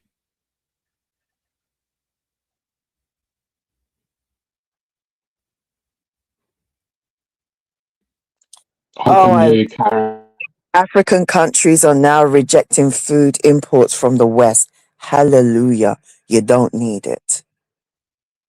Mm-hmm. Yeah, it looks like my thing froze up. Okay, there we go. Sorry, it looks like it frozen up. Pray for me, family, because you already know in this time of Babylon where we're at.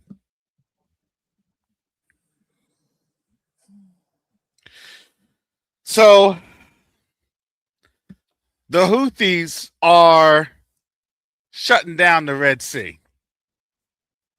For anybody that's now Saudi aligned, but you have to understand that everything that the Houthis are doing. Oh yeah, they're really trying to shut that down. Man.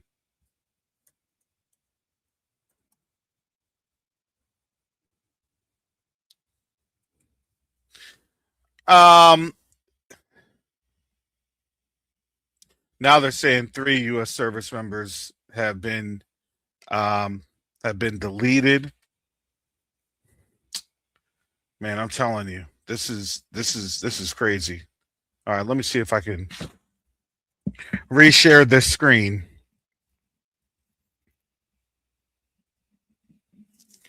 Because these folks.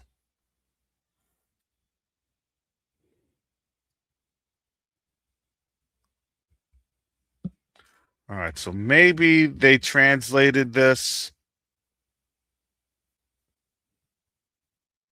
Have to get some AI translations on the fly with this stuff. No.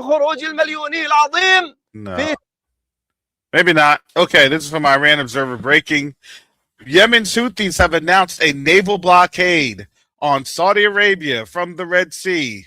This move essentially cuts off Saudi oil exports through the Bab al-Mandeb Strait. Well, then you ain't getting the oil then.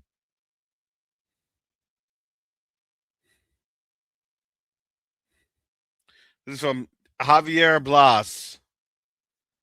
Houthis of Yemen announced a maritime embargo against Saudi Arabia effective immediately. Saudi Arabia has until now exported 4.5 million barrels a day from Yanbu in the Red Sea. Most of it's heading south through Bab al-Mandeb Strait between Yemen and Djibouti, Eritrea. Wow.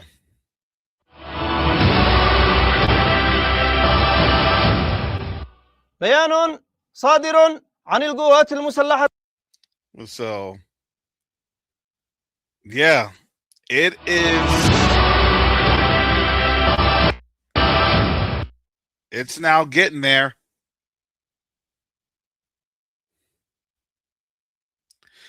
Any thoughts? Because again, this to me is going to impact Europe the most.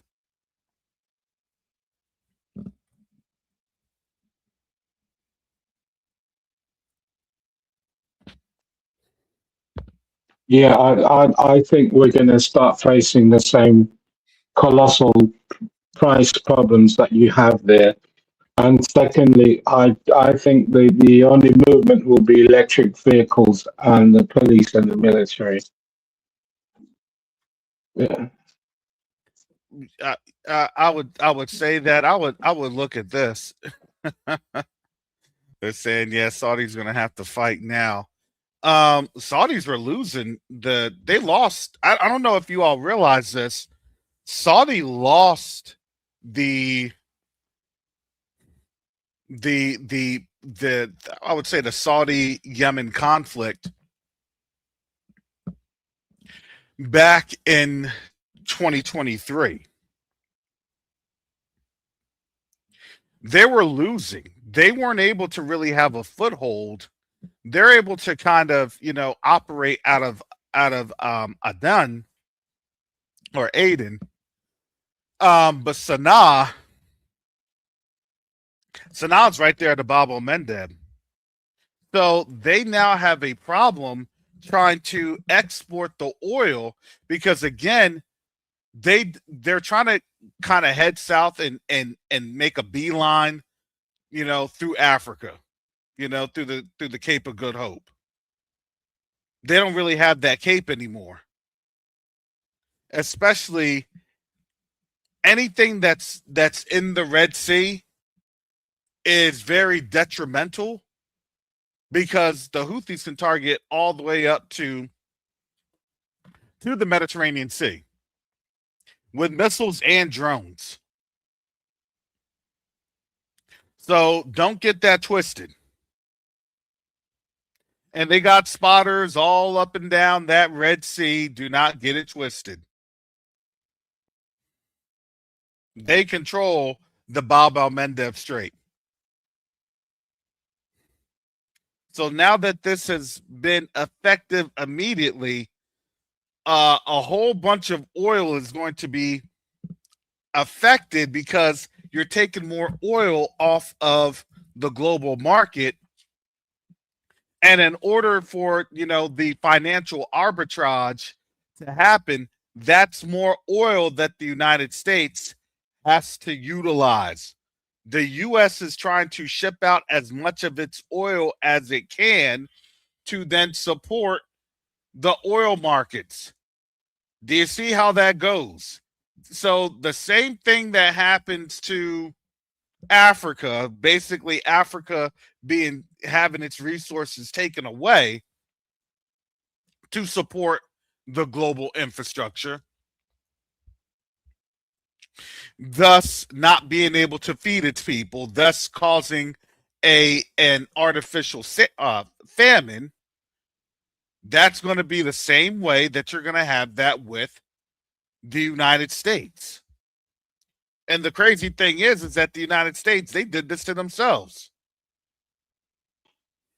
The crazy thing is, Dr. Copeland, is that I envisage that the pound might reach parity with the US dollar if this continues for much longer because of the amount of bonds we're holding for yourself, and also because of inflationary pressure and a lack of confidence in the British markets once this thing starts filtering through. So £1 might be worth the same as $1 in about 18 months' time or so. Mm-hmm. Well, they could do that, but they artificially keep the pound higher than the dollar. It will be difficult to maintain if this situation goes on for much longer. Mm-hmm. But and then people will start thinking about bouncing seriously then. Yeah. Now I'm going to tell you this. People start thinking about bouncing when the dollar has parity with currencies over in the African continent. That's when people start bouncing. You're telling me that those T shillings are now 1 T shilling equals 2,000, it's the same as a US dollar. That's when parity is, excuse me, that's when trade, let me get Minister Rick up in here. That's when trade gets impacted and truly affected, because when that happens, well, what standard does the dollar go off of? And you can't just say hopes and dreams and wishes, because it's the full faith and credit of what?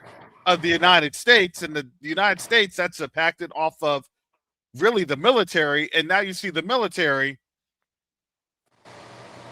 They're running from missiles and rockets and drones that had supposedly been destroyed and defeated.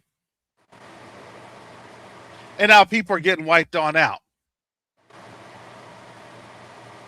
Now all of a sudden, nobody's talking about peace anymore. There's no peace process. That was a sham to begin with. Everybody, well, we were talking about it. People believed it, but we were talking about it. That was a sham. That was beyond fake.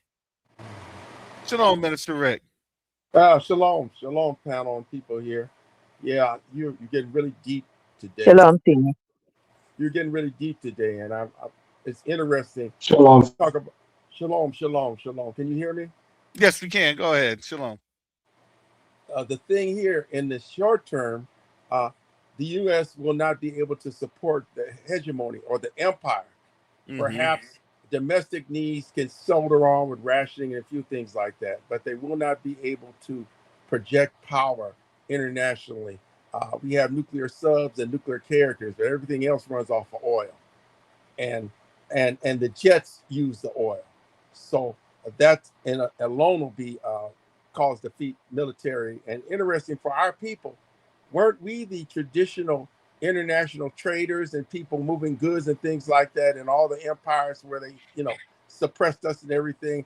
Perhaps in the short term, that'll be our role once again. We'll be the only ones with credibility to do this sort of trade, even as we exit us out of here. I would say absolutely. Because why? Because we have firsthand knowledge and experience with dealing with them, and the duplicitous nature of what they do to double deal. And we would then be able to build in safeguards. We'd be able to build in those safeguards to ensure that what wealth, or I would say a prescribed trading activity or resource equivalent activity is provided. And I know people don't like to hear this or say this, but that's exactly the type of financial backbone that is happening with the BRICS system. This is why they hate BRICS, because that's a multipolarity that you do not have one person or country, in theory, let me just put that on out there, in theory, that would be able to, go through and impose their unilateral structures of funding, or excuse me, of financial trade and transactions.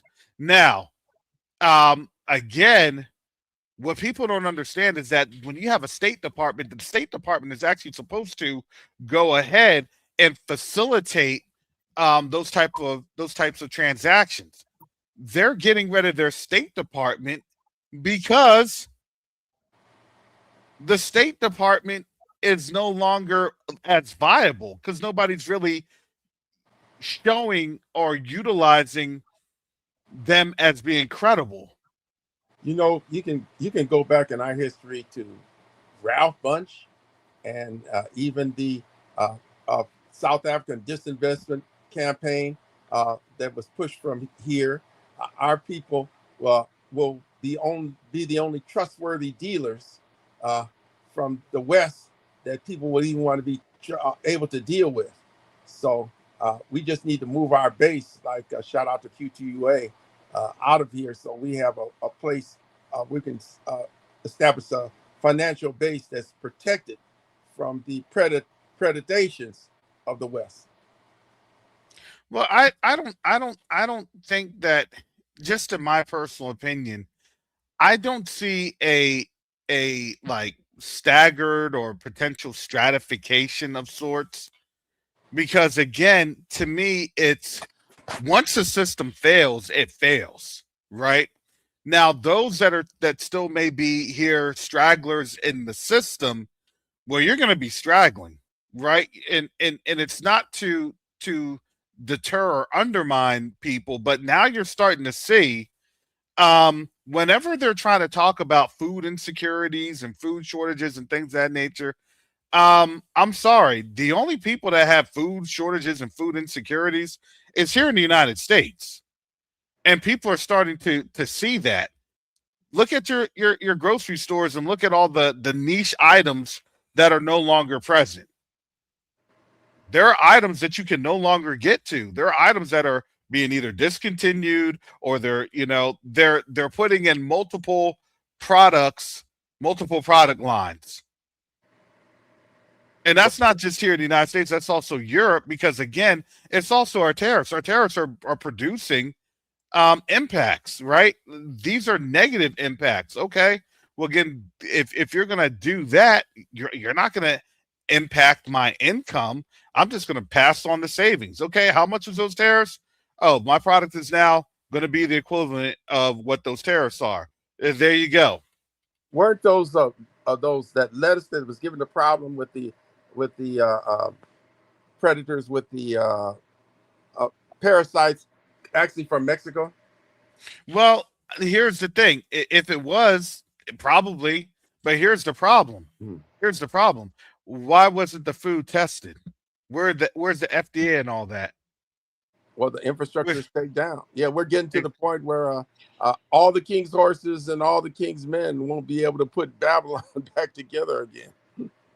Mm-hmm. Because our military, as you said, they put their faith in the sword, and the sword cannot put out. And Esau is toppling, falling on his sword, even as Jacob is rising. Mm-hmm. Yeah. Now that's the whole thing. You're still going to have the substitutes that's going to be there, but how long will those substitutes last? Because again, you have to understand that the way that money works is that they can shift and move the money. They shift and move the money to different industries, and you can have things up and running in about a matter of 2 to 4 weeks. They can do that. They have the infrastructure to do that. Now, but in contrast, especially if you're in rural areas, you're going to be impacted. You're going to be affected. You won't be on the route per se to be, to have your distribution areas. Who gets impacted in those rural areas? Because a lot of times we're not in rural areas like that.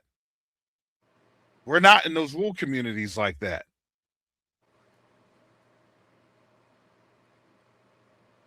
And again, it's only going to be worse because now the global impacts are showing.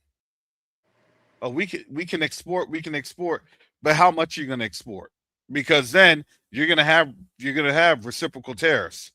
It's a zero-sum game. All you're doing is just destroying yourself and destroying your relationship, because then even if you have your product in the market, then people don't want to buy your products. What is our relationship now with Canada? Now they started to put the drawbridge that we were using. A lot of stuff we thought was American infrastructure was actually stuff that's Canadian, and we relied on the relationship with our borders here, long, safe borders, and people here where we dominated in this hemisphere. So what I've been telling you about Canada, I said 2 countries to look that America has overlooked. 2 countries, that's Japan and Canada. And those 2, when they're ready, will literally destroy you. Mm-hmm. They don't have to do it militarily. No, not at all. Economically, yes. Mm-hmm. Canada started to pivot to China already. Yes, they have. They've pivoted to China. They pivoted to Europe. And this is why they're afraid of Greenland, because if you think about this, all right, Greenland is what? Where's Greenland closest to? Russia. And that Northwest Passage that Russia has now with the ice melting up there, that trade route's going to be going right over the top of Canada, between the East and the West, and bypass this country. It's like the most taken away, isn't it? Greenland is most closest to Canada. So when they take, so the calculus is, as people can see, if they take Greenland, then the U.S. is going to say, well, you want to know what? You're really not doing anything with here, and we're just going to take on over, Niagara Falls, right? What I forgot what river that is. That the Niagara Falls is on. St. Somebody Lawrence in the Seaway. Northeast. St. Lawrence Seaway. Go. Yeah, St. Lawrence River. I think it's the St. Lawrence. Yeah. So we'll just take the other side of the St. Lawrence, and then that gives us, our route and our passage all the way to Greenland, and that will all be part of the United States. So they want a situation like the Malacca Strait where they'll have a strangle point like they're trying to use on China now. Yes. So that's what they're afraid of, because again, when you are an empire in decline, you don't have stability, because being a destabilized nation, you actually are trying to stabilize yourself via psychological. It's hard, right? It's a poverty mindset. If you're impoverished because you've been impoverished, poverty will dictate that you have to try to start going and doing and saying all sorts of irrational things, because poverty, it leads to irrationalization. How can you be rational with the country that's now irrational? This country is, and I'll give me a second, and I'll finish this on up, and I'll let you go, Mr. Rick. This country, because most people have their income subsidized in some form or fashion by the federal government, whether you worked in federal government, whether you have a pension, whether you have this, that's still a government subsidization.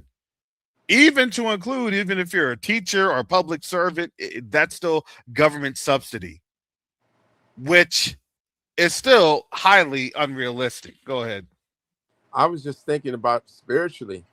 They have still not recovered with the blessings that were given them as being the enemies of Israel under the 400-year curse. So all those things that worked under that structure, that's the structure that's fundamentally changed now that those curses have come upon them, and they're actually going to have to pay for the things they've done, that the Most High is doing, than everything that worked in the past. They're still doing the same things that worked under the 400-year curses that are absolutely the opposite of what they should be doing now. And it's like they can't revert for it.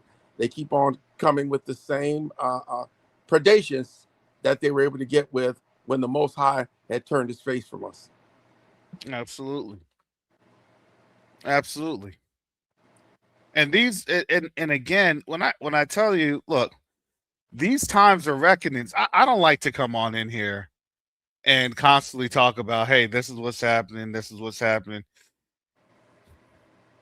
It starts to wear you out. It wears me out. But we're seeing it because why? Because now we have to explain this to our family members that are now looking at, well, you all were crazy. You explain to me what's happening here in Jordan. Do you understand? It doesn't get real to them. This is not a real war.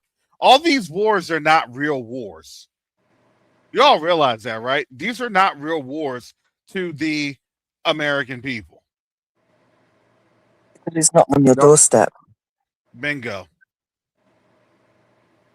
Not real unless they're feeling it. Mm-hmm.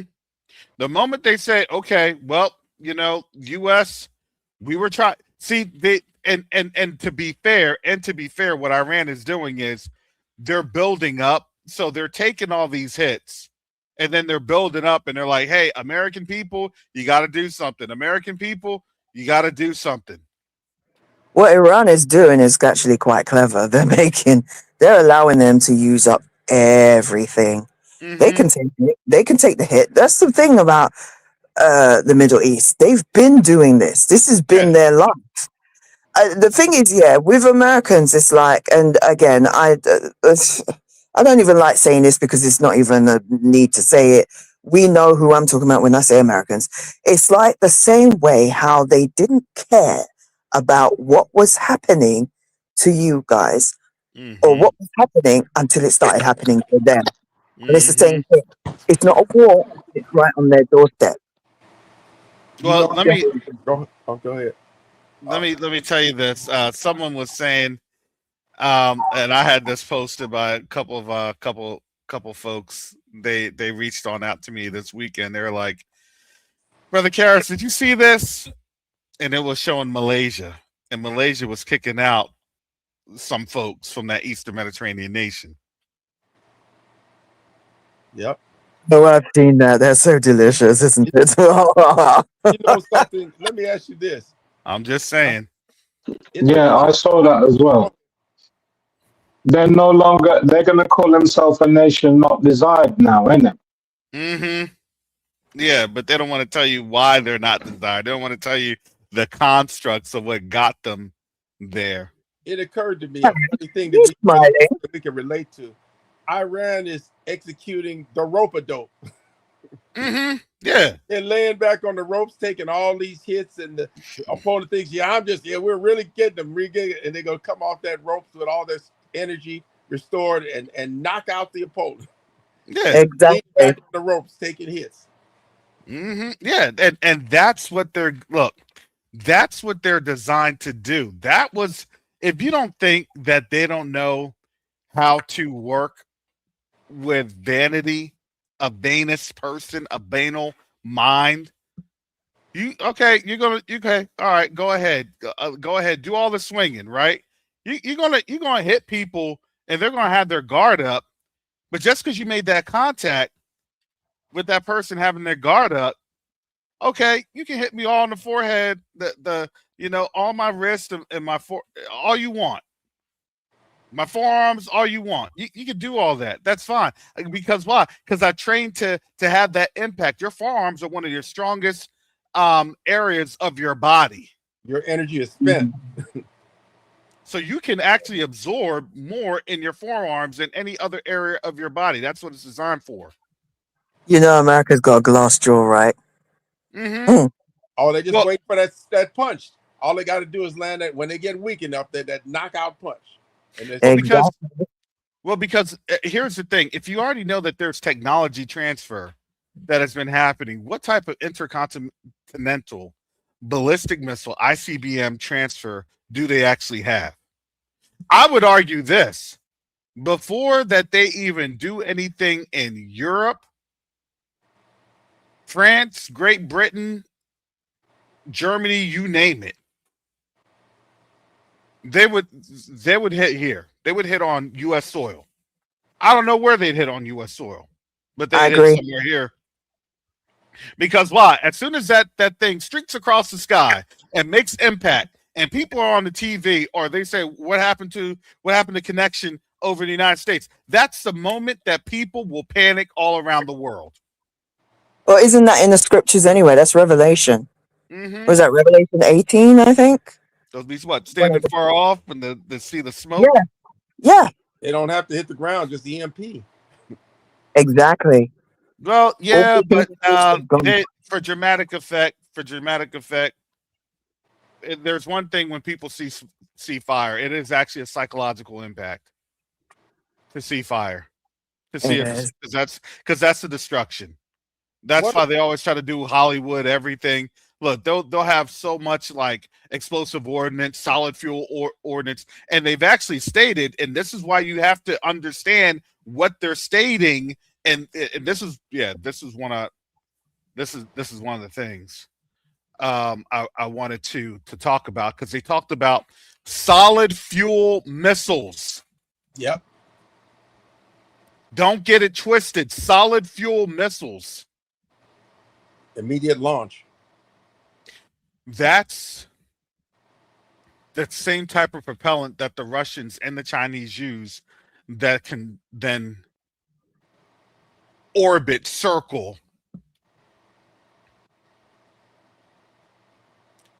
the plane or planet, however you want to say it. Well, where is the island base? The name eludes me. The U.S. island base in the Indian Ocean. Diego Garcia. Yeah, they ranged a missile to Jay. I think they just a trial shot to see how far they go and what there. And they got there and said, we shot it down or something like that. But they were just trying to show them. So they're extending their legs where those missiles can reach. And they went from liquid propellant in their development. Liquid propellant, you have to put the fuel. You can't put the fuel in the rocket until it's ready to go. A solid propellant, the fuel is in the rocket. It stays there. It's like a loaded bullet. It's propelled in the chamber. It can just stay there until you're ready to fire, and immediately, no delay. So they get no warning in time while this thing is gassed up. They don't do anything, and it's been proven that we do not have the interceptor missile. They trashed the ABM treaty, so we really there's no shield. So these two oceans that protect us have shrunk to like a mill pond right now, because but the illusion that they can't touch us over here, that you're right. If they get something over here, anything on a strategic spot, we'll know. You think 911 was a thing, they could put their mind around somebody using a domestic airline to do that, but an actual missile, intercontinental missile hitting, that's a game changer. Yeah, and you have to remember, look, they were treating the U.S. as like holy, right? They were treating everybody at, look, I'm telling you, I'm telling you, and I could probably rattle off a couple of different locations here in the United States that would probably be obviously high value targets. DC, even where I'm here in Tampa, those are just some of them. But the moment you have that impact, where'd that come from? And that impact is actually devastating. And I say devastating because why? Because then because you know me, look, if something happened here in Tampa, I'll be on out there taking cameras. I am that person. I get my dog. Hey, Ray, I put my little vest thing on my dog. Yes. Ray, I got him a little tactical Carhartt vest. You know something? Isn't it ironic that the infrastructure and destabilization of these other governments, that they like going in Venezuela thing, and if you just knock this person down and the government will crumble, that those are the very weakness that they're baking into the American landscape, all the checks and balances, all the things, putting all these sycophants and suck-ups as leaders and people in there. If something really hit, these people would be totally incompetent to deal with it. The nation would fall apart in, like a house of cards, and balkanize and totally apart, because all the ties that bind, they're destroying by putting these incompetents and people in here, and all these differences that raised among the people here. So we would really fall like we expect them to fall in catastrophe. Well, I would say this: the only reason, in my opinion, the only reason that would be likely improbable right now, not to say it won't be in the future, but right now, is because they're still trying to work out the beginnings of getting the sun out of here. Remember, for us, especially, we're stiff-necked. As a people, we're very stiff-necked. The only way that our people move is literally you lack resources. That's how we're moving up out of the South. Okay. Let me get to some greener pastures. What were we doing? We were going west. We were going north. Yep. Lack of resources and warfare, I would say. Well, I would say lack of resources first, and then when it's warfare, then our people are like, get us on out of here. We don't care who we talk to. Hey, that's why they. You know what I'm saying? They've got to hide the fact that Africa is the greener pastures. Yeah. They got to put this narrative. Oh, they're starving over there. They're not doing any better over there. You don't want to go over there. Man, let something hit over the United States. Let something hit over the United States, and then you see a commercial from the African Union talking about, if you come on over here, you'll be safe, you'll be secured, you ain't got no war, ain't got no what? All right, we out. That time you see the most Native Americans running with curly hair running to Africa. Yeah, and then they're going to say, well, we're going to be back, but we're just going to sit here for a minute so we can, be safe. There's a video with some Americans just discovering just how big some houses are in Africa.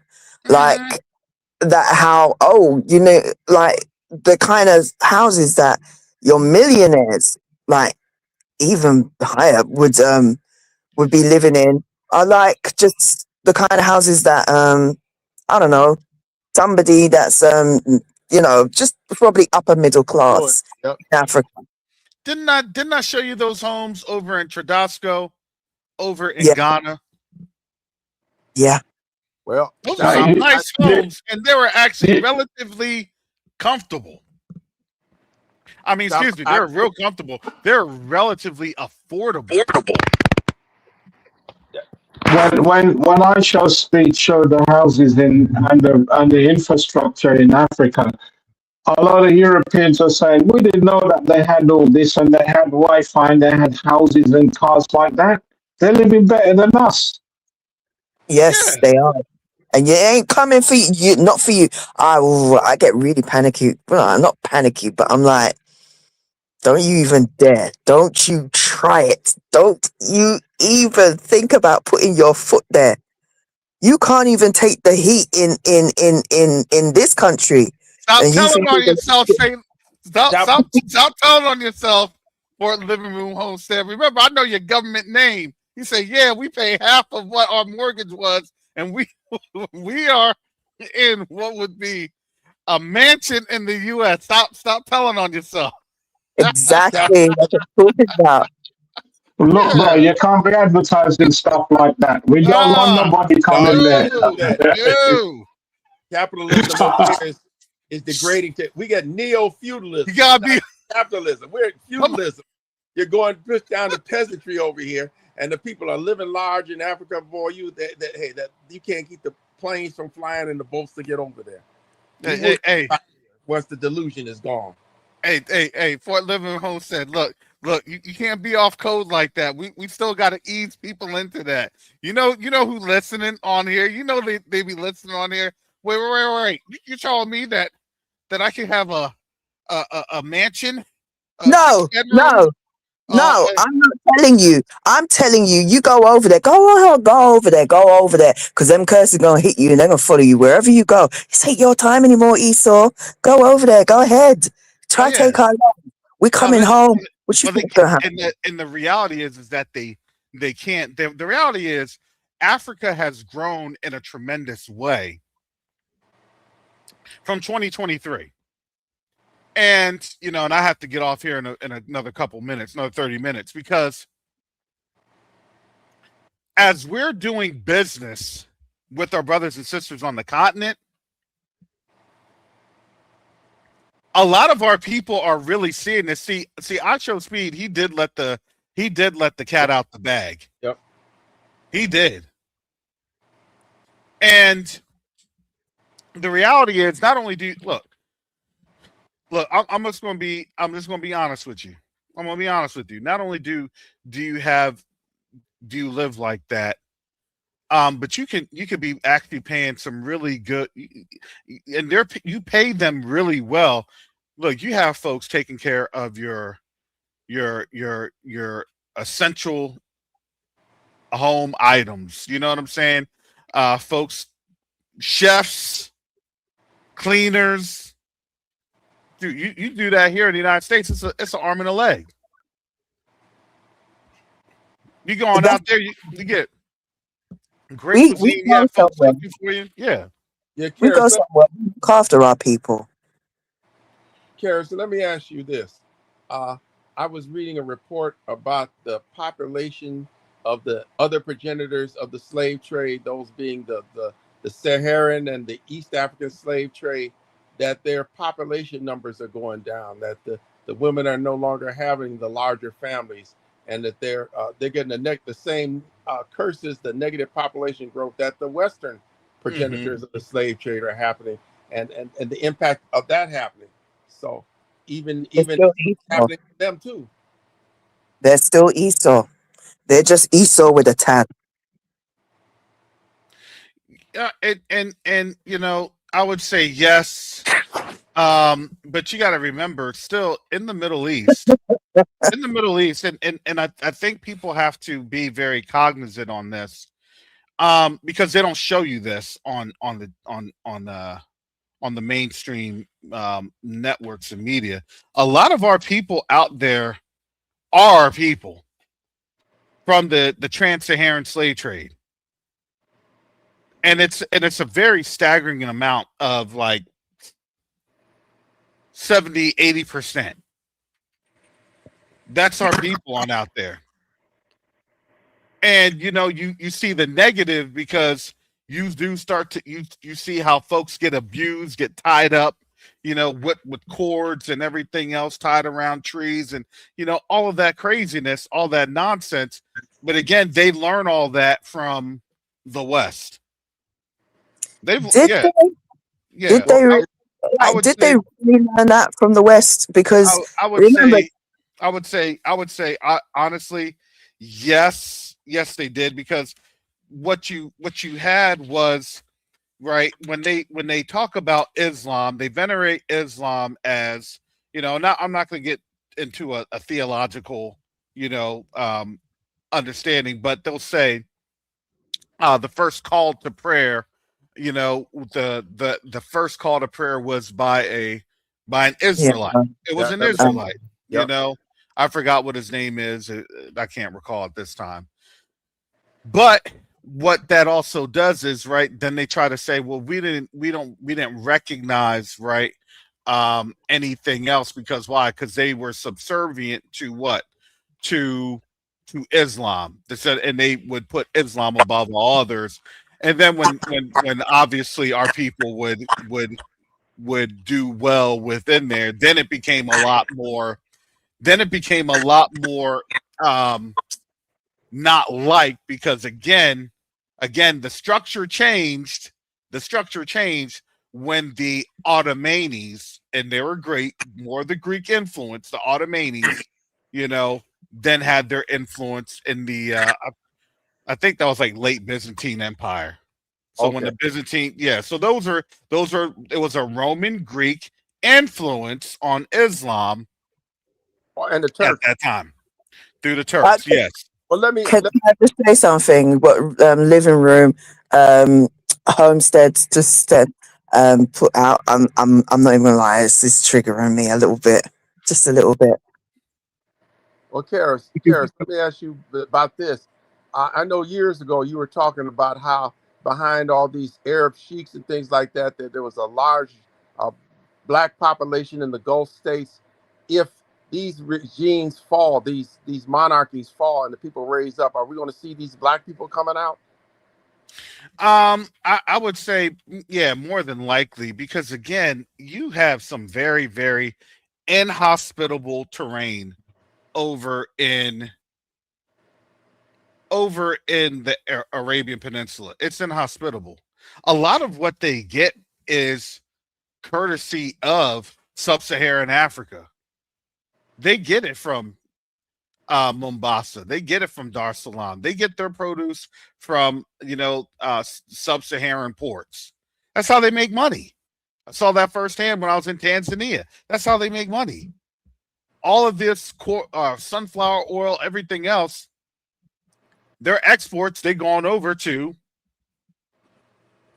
the Middle East. And then they get told, hey, we'll destroy everything else. Why? Because they don't want to have, they want to demonstrate resource constrictions, so then they can say, oh, see how we're helping you, and do it's a big sham. It's a big lie. Artificial scarcity. It's bingo.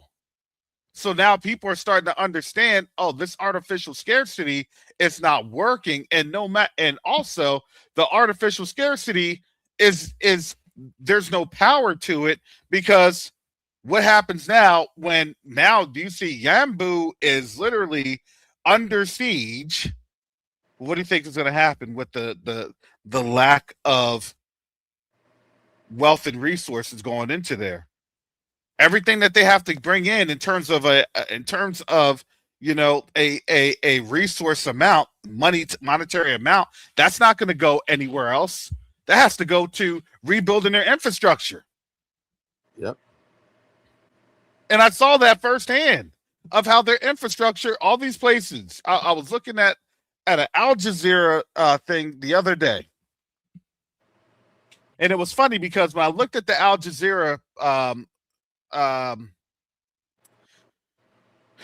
little news clip channel, those are the places that I was physically on the ground in, doing on the ground battle damage assessment. Seeing the aftermath of the damage. And that was a little over 7 years ago. And guess what? Their technology has changed. Iran isn't coming through with missile equipment or all this equipment for their rockets. No, they produce that in-house. All that stuff gets produced in-house. They're literally doing they're doing the Hobbit, except mining gold. They're mining all the ore and they're casting it and they're doing all their rockets. They're building up in-house and underground and protected. Mm-hmm. All of those things that are on out there, they have their own arsenals. And on top of that, now with the Red Sea being closed and the instability, you know who's going to take advantage of it now? And we just saw recent reports. Somali pirates are taking advantage of that sucker. Wow. Because why? Well, the U.S. doesn't really have forward projection anymore. Because why? Because now their assets are over in the Arabian Sea, over by Iran. They're going to be going to town. Hegemony can't police anymore. So bingo. Yeah, they're going to be going to town. If there's my ship now, I am the captain. I am the captain. And they chose to attack a natural fortress of Iran, who's got higher mountains than Afghanistan, where they got defeated, who has the infrastructure there and the technology and the knowledge and the resources there. They literally they picked the wrong one. They picked the wrong one to deal with. They've got all the cards, and it's going to work to our benefit. I mean, the Hebrew people, us. Yeah, absolutely. Absolutely. And now all of these constructs, every man-made construct is now being torn down because again, there's supposed to be power and what they're afraid of is that the power dynamic has shifted. There's no more power. Well, Jesus is with us. Jesus is going to have us win the battle. Right? Like literally, that's what they're saying. Onward, Christian soldier, marching off to war. Crusades. Yeah, that's literally what they were thinking. You can't make this up. Here we go. It's a battle of good versus evil, of melanated against non-melanated. And the Europeans are looking at them like, y'all have lost your minds. We're not going to help you with this. We're not going to go through Crusades 4.0. Because they know what's happening. They understand what's happening. That last century German dictator had racial supremacist policies that ultimately were his undoing because he could never revert from. He sounded much like these people in this country do now, of doing foolish things and extending your abilities, your supply lines, everything you need to do in warfare. Because why? Your ideology supersedes common sense of what you need to do to survive. Because what happened? He was not able to actually recruit any other people to help fight. Yep. He tied his own hands. That's the same thing that you have here in the United States. They tied their own hands. Oh, y'all want to talk about all that white supremacy nonsense? These are Europeans. You want to talk about all that white supremacy nonsense? We don't look. We know it, but we're not even that overt. We're not dummies. Do it yourself. Then you be white. You be whitely supreme, bigly yourself. Yeah. That's us. Yeah, that's what Spain said. You can be a white supremacist all you want. We do that, we get cut off from Africa. We get cut off from the continent. That's stupid. And now even the Arab nations, those Arab states, those Barbary states, Morocco, Tunisia, Algeria, Libya, Egypt, they understand the deal.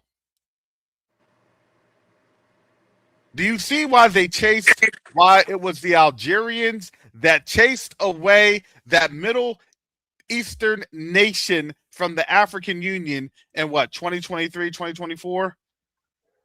I remember that. Because what were they doing? They're talking about the reparations question. And guess what? If they heard them talking about it, they would have deleted every single person up in that assembly.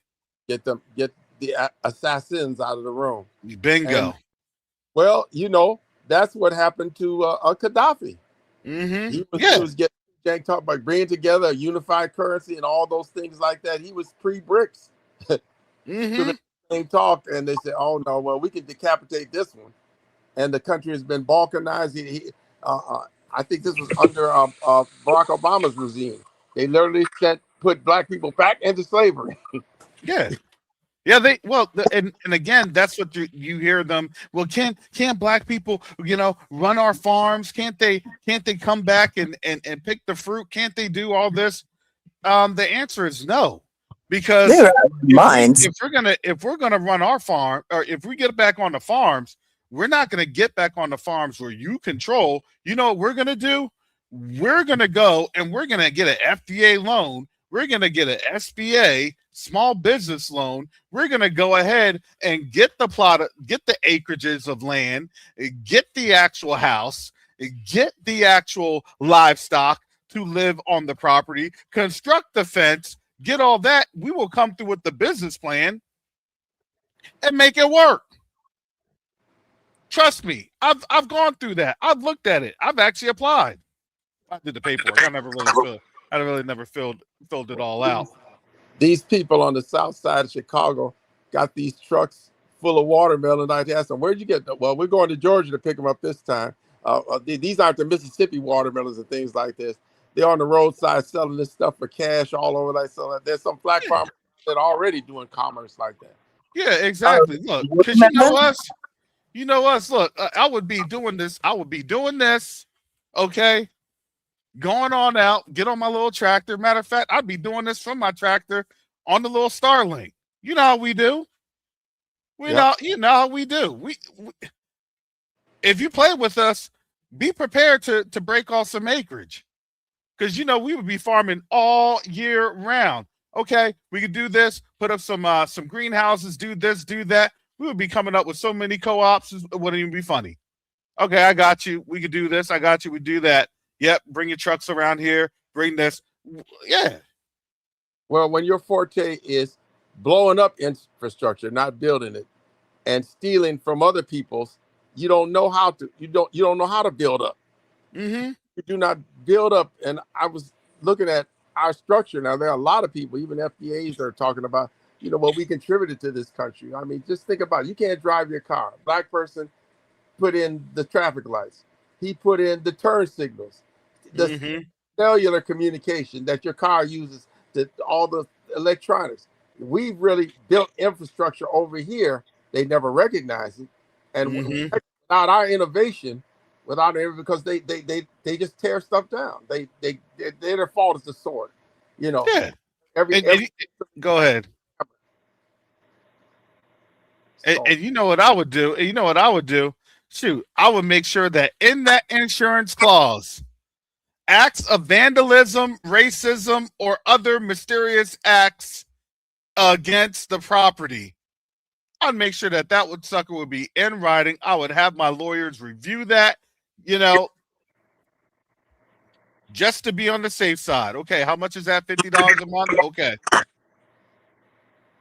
Well, Karis, that what you just described is exactly, I guess, what we would have to do with Africa as we amalgamate with their culture and farms. We wouldn't be in there like the South Africans do, and and what happened in Mozambique, the former Rhodesia, Zimbabwe, how they had to get their agriculture back. We could live with our brothers and farm and bring technology and work with them and everything. Much like, shout out to Q2UA. And I was thinking about that. As a boomer, I've been taking a lot of heat, our generation, about what we did. And it makes you self-reflect and look, well, what actually happened? That people disparagingly talking about the civil rights generation. What we did here was basically we got rid of apartheid in America. We struck down apartheid, but much like in South Africa, the ownership of the resources was still largely by the oppressor class. So we could go and have socially enter in all these places, and the illusion of being like the actual resources, which is the same there in South Africa, were in the hands of the same oppressors. And so to the point that they've actually gone back, the one person who saw this and was moving on that, with that Patrick Malema over there, still can't get my head around that, how they let them put him in jail when he was the answer. And they're a member of BRICS, so it'd be interesting to see where because right now South Africa has to play both sides. They're not in the position to go, against the West. They have to play both sides because they would then have internal. They would then have the internal terrorism. There would be terrorism, but it'll also be terrorism that you obviously know would be sponsored from. Yeah.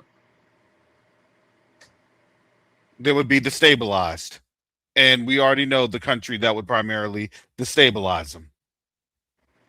So yes, they're unfortunately, that is the sacrifice. It's the same thing as what you saw with Nelson Mandela. But the same country that is destabilizing them at the moment is the same country you're thinking of, because they know that if they can keep the people focused on minor things, then they can keep control. Because the people haven't got the common sense to know that 5% or 3% of immigrants cannot affect 97% of them not being able to find work. It's been funded from outside, and it is funded to keep the people who have power comfortable. And the thing is that Ramaphosa could have clamped down on it and enforced the law and break this thing up, but he's not in a position to do that, and he wants to play a big statesman when he's just a puppet, like Tinubu.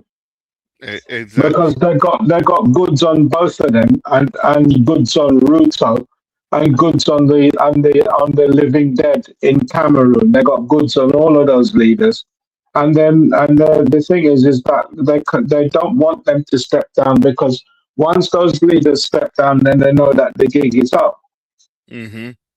Well, and again, I had to really carefully examine what was going on in South Africa. They're trying to really disassociate South Africa again, and they're falling for now the tribalism okey doke. Okay, I was asked about, and now, because again, if you do the tribalism okey doke, then you don't have enough people to really then help you when you fall right back into another round of colonialization. You got and we all see that. Yeah, go ahead, Mr. Rick. Yeah, they're balkanizing the people. What's interesting is I look in South Africa, the same thing they're doing over here. I think they have a corollary to the FPA movement, talking about the immigrants coming in from the other African nations, and this big rise up, rather than saying, hey, we're all the same people, and doing that. So the pathway that Zimbabwe took of really cutting the cords and taking the land and things like that, the West just piled on them. I don't know how they're far along with that, but that's really the pathway that South Africa should have taken. They weren't able to take it, but that's what I want to say. They're trying to separate, divide and conquer with African immigrants to South Africa and all that, to stop the two sticks from coming together. Yeah, and I would say, when will go that? ahead. When will we defeat that? I just want to ask you, Karis. I mean, how does QTUA relate to that? I don't know. You may not be able to talk about it on this platform, but I'd like to know. Well, I would say that's not Q2A's job to defeat. The Q2A's job is to work with our brothers and sisters on the continent to provide critical infrastructure and economic development, right? And economic development is through the ability for knowledge transfer, through the understanding of how to produce, to gain, to provide resource management, resource allocation. There's a whole structural concept that's there to be able to have an empowerment of your resources. So so now what they're doing in terms of the multi-generational playbook, they're trying to say now in South Africa, well, get rid of these people and get rid of that people and get rid of them. And all I could say is, honestly, we already know that there's elements of white supremacy behind that. We do. Oh, it's nationalism. Oh, it's this. There's elements of white supremacy behind it, and I get it. What they don't recognize is they're playing right into the okie doke. They're playing right. Well, if you don't have anybody here that's going to support you when the deal goes down, no African nation is going to run to your help because that deal is going to go down.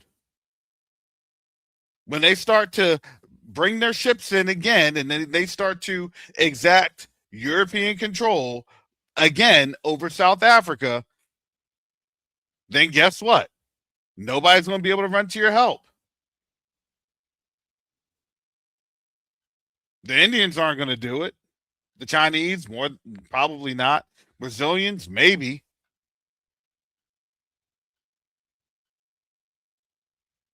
So, that's where, if they're looking at that and they're just going to be like, okay, well, our models are showing that we should probably be outlasting them in the next, 1 to 2 years. Okay, I can kind of maybe understand that.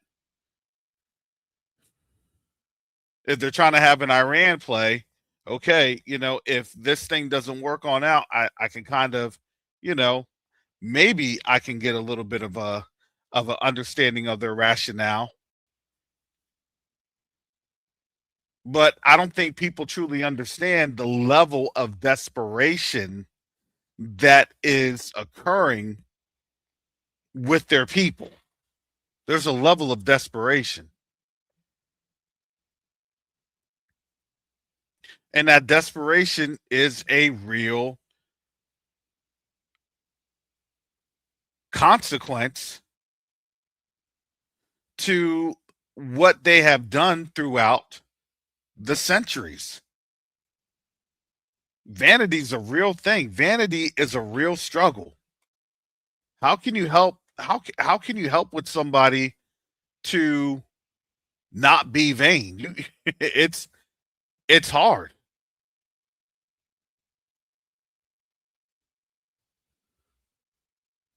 If they're thinking that they're right, hey, I'm right. It's how can you help somebody when they think that they're right all the time?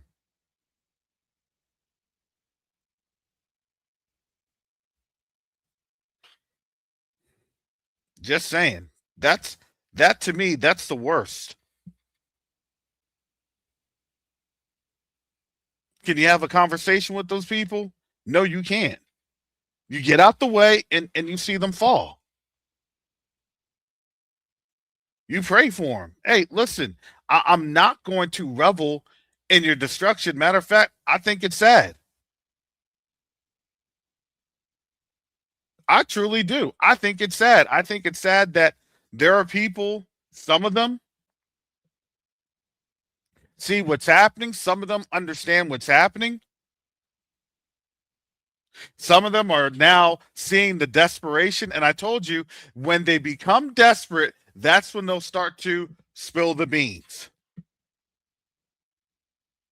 Just like the Caucasian lady. She was spilling the beans. Because why? Because now it's a time of desperation. Everybody, on out there don't think it's cute. America's looking like how Donald Trump was looking when Spain was trying to celebrate. Man, can you get out of the way and let our people celebrate the rigors? That competition isn't just a month-long competition. They play for years to get their seedings and their rankings done so then they can be in the best possible position to win the World Cup. They can't lie, they can't cheat, they can't steal their way into a World Cup. But some teams, yeah, they do that.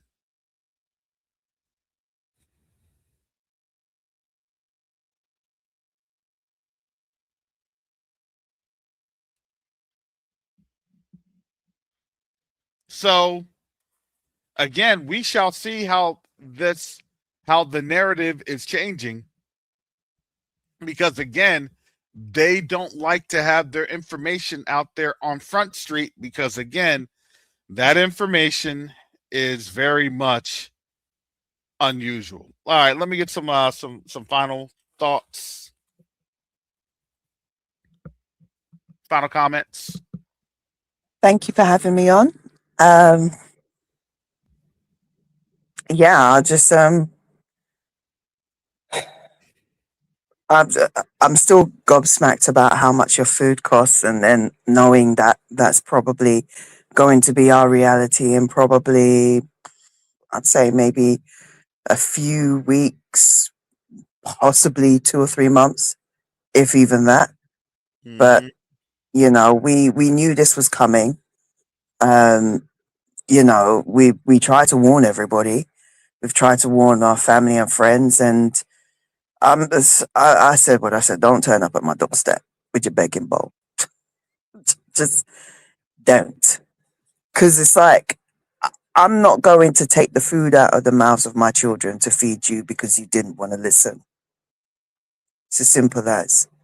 It's the same way, like, you can't save people who don't want to be saved. Mm-hmm. And then, like, if you do for them, guess what? You're going to have about 50 other people at your door, plus others who you really don't want at your door. So at this point, it's just better to make sure that you just, just like Noah, just like the Most High sealed shut the doors of the ark to keep that family safe and secure. That's exactly what we're going to have to be. The Most High said, shut yourselves in. It's in scriptures. When people tell us to deviate from scriptures, that's when I'm like, because the Bible literally is telling me, and I don't even want to call it the Bible anymore, because that's their name. That's what they call it. It's a collection of scriptures. It's a collection of books, that tells, like, when you use the term Bible, people just think Christianity, but when and they assign a religion to it. But when you say scriptures, you understand that it's a combination of different books, different works from different authors. And people will determine and say, well, that's why it's a crazy book, because it's got all these different people. No, it's a book no different from, like, this is how we know it's not a religion. It is a combination of works that show law, like any other nation. Law. It shows history like any other nation. And it shows things that you need to do and relate and the kind of relationships that people have with one another. But unlike other nations today, it's also a book of prophecy. It's a book that guides this particular nation. That is why I don't like using, I really don't like using the word Bible. I prefer to use the scriptures, because when you go into any halls where they have all their vast books of knowledge and law and everything. It's several books of law and knowledge. They don't have it in one book and then call it a Bible and make a religion out of it. But they want to do it out of our culture, out of what we have.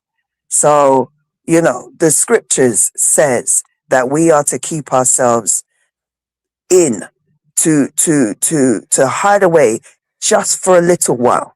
Anybody's no, you don't need to be hiding away, or not hiding away, but you don't need to be doing. Then it's like you're going against what the Most High said. The Most High said, "Stay inside, keep yourself for a little while until the the indignation overpasses." Right. So if we're gonna be contrary to that, then we are not living in the will of the Most High. And then how can we then ask Him to protect us and like that's like Noah trying to open the door to let some of these people in. So yeah, it's time for us to just be like, I told you, you didn't want to listen. I don't know what you expect me to do. And it's just gonna have to be like that. It's gonna have to be like that. So what's the saying? You have to seek your repentance with fear and trembling, or so on and so forth. Yes, yeah. You're seeking your own. You have to seek your own salvation. That's Philippians. So if you have to do that spiritually, why do we think that doesn't pertain to everything else? Like as a whole, as a nation, the Most High covereth and He protecteth. But you still have to do things individually. You still have to be, look, for those of us that know, like, I don't have to worry about sister such and such going, she's got this in her yard and she got this. Because we know the situation. But here's the thing, just like in the Matrix, they're still plugged in. You can't trust your brother and your sister who's still part of Babylon, the Babylonian system. You just can't. Because otherwise, the rest of your house is just going to fail. And you can look in the eyes of your children and be satisfied knowing, well, I did what was right because it was a quote unquote Christian way. When their belly is growling and all the food has been emptied out and taken because everybody's just rushed in and taken everything. We got to start thinking smart. Some people say that's selfish. It's not selfish. It's being smart. So, because if that wasn't the case, if it was about selfishness, if we weren't supposed to be about self, then why is the Most High telling us to separate? Because why? Because what does the scriptures say? That they're going to try and break into your homes and do what? And take your stuff, right? That we already know how this is going to play on out. But if we aren't aware and we don't really truly appreciate the word that the Most High has already given us, then we're going to be lost. Yeah, I just want to add one more thing. This like Minister Rick says, fear it's your salvation with fear and trembling, like you corrected me. And a lot of people, we mistake the word salvation. We use it in a Christian connotation. Salvation just means to save oneself. Not always spiritual. It doesn't always have to be about spirituality. It's part of it, but that ain't the whole of it, because your spirit still needs a body to inhabit it. So anyway, that's all I wanted to say. I pray that all of you are kept well and safe and secure, and that you're able to afford to buy the food that you need to get. So Hallelujah. Thank you for having me. Alice. All right. Thank you, Sister Chantel. Brother Fats Nickel. Excuse me, brother ASAP, man. Now you all know what I have on my mind and things I got to do later on. But go ahead. Well, Fast Nickel looks like one of my cousins anyway, same as you. Those people that are singing "When We All Get to Heaven, What a Day of Rejoicing That Will Be" are fooling themselves, because we're going to have to leave these countries eventually. Things are getting really tough. And this war, even though it hasn't physically reached us yet, the effects are trickling through. As Sister Chantal pointed out, the price of food in the United States is ridiculous. When I looked at the price of a Snickers bar, it's 10. It's almost a what? It's 3 or 6 times more than what it costs over here. But we're not going to escape it anyway. And I'm just hoping that I'm one of those that can get past the sword and endure to the end with my family. Because I think the best thing for us now is to be thinking of the continent and going home now. Thank you very much for having me, Brother Karis. And we look forward to what tomorrow brings because the news cycle is every 30 minutes now. It is. I told you it is. Everything is now popping on up. And so, yeah, definitely take the time to prepare yourselves, family. Do what you need to do. Get extra of what you need to get. I'm not going to go on in here and give you a prepping, breakdown, but I would just say, do as the Most High is calling you and leading you to do, and in a time, look, there's going to be an opportunity for us to move how we need to move. I'm just saying, a lot of people didn't have to worry about a prompting when things were going on. I still remember this February of 2022 when Ukraine was popping off. People weren't just there talking about, I don't know when it's time to go. Man, they got themselves a suitcase. They put what they needed to get in there, and they were out. Book bags and suitcases, and they were out. They look, but again, we have to have that mind, and we have a mind for survival. Don't get it twisted. We do, but we have to be able to be wise in our understanding. All right, thank you, Brother Asaph. Hallelujah. Yes, for the sake of time, I have to get some things taken care of, family. Please continue to keep me up in prayer. Keep Q2A up in prayer. You can go ahead and donate over there at q2a.org, q2a.org. Your support is what keeps things going, keeps things moving in that mission. Again, right now, it is now about working out the communication details. And, our family over on the continent, they're trying. Okay. We have our people here and they're trying. It's all about learning to move and flow with one another again, which is awesome when we all see this. So I got stories to share on that one. But with that said, I have to get going for this day. It's a critical day. So I appreciate you all's prayers and support. So with that said, family, Most High willing, I'll be back on tomorrow, if not later on, because we don't know what's happening, how things are happening. So, but again, be safe. And again, take the name of Yahusha with you wherever you go, because he is awesome, he is mighty, and he cares for his people. That's how we're here, moving in his authority and in his grace. Hallelujah. So with that said, family, shalom, salama, siyemi, shalom, peace and blessings, Yasharel.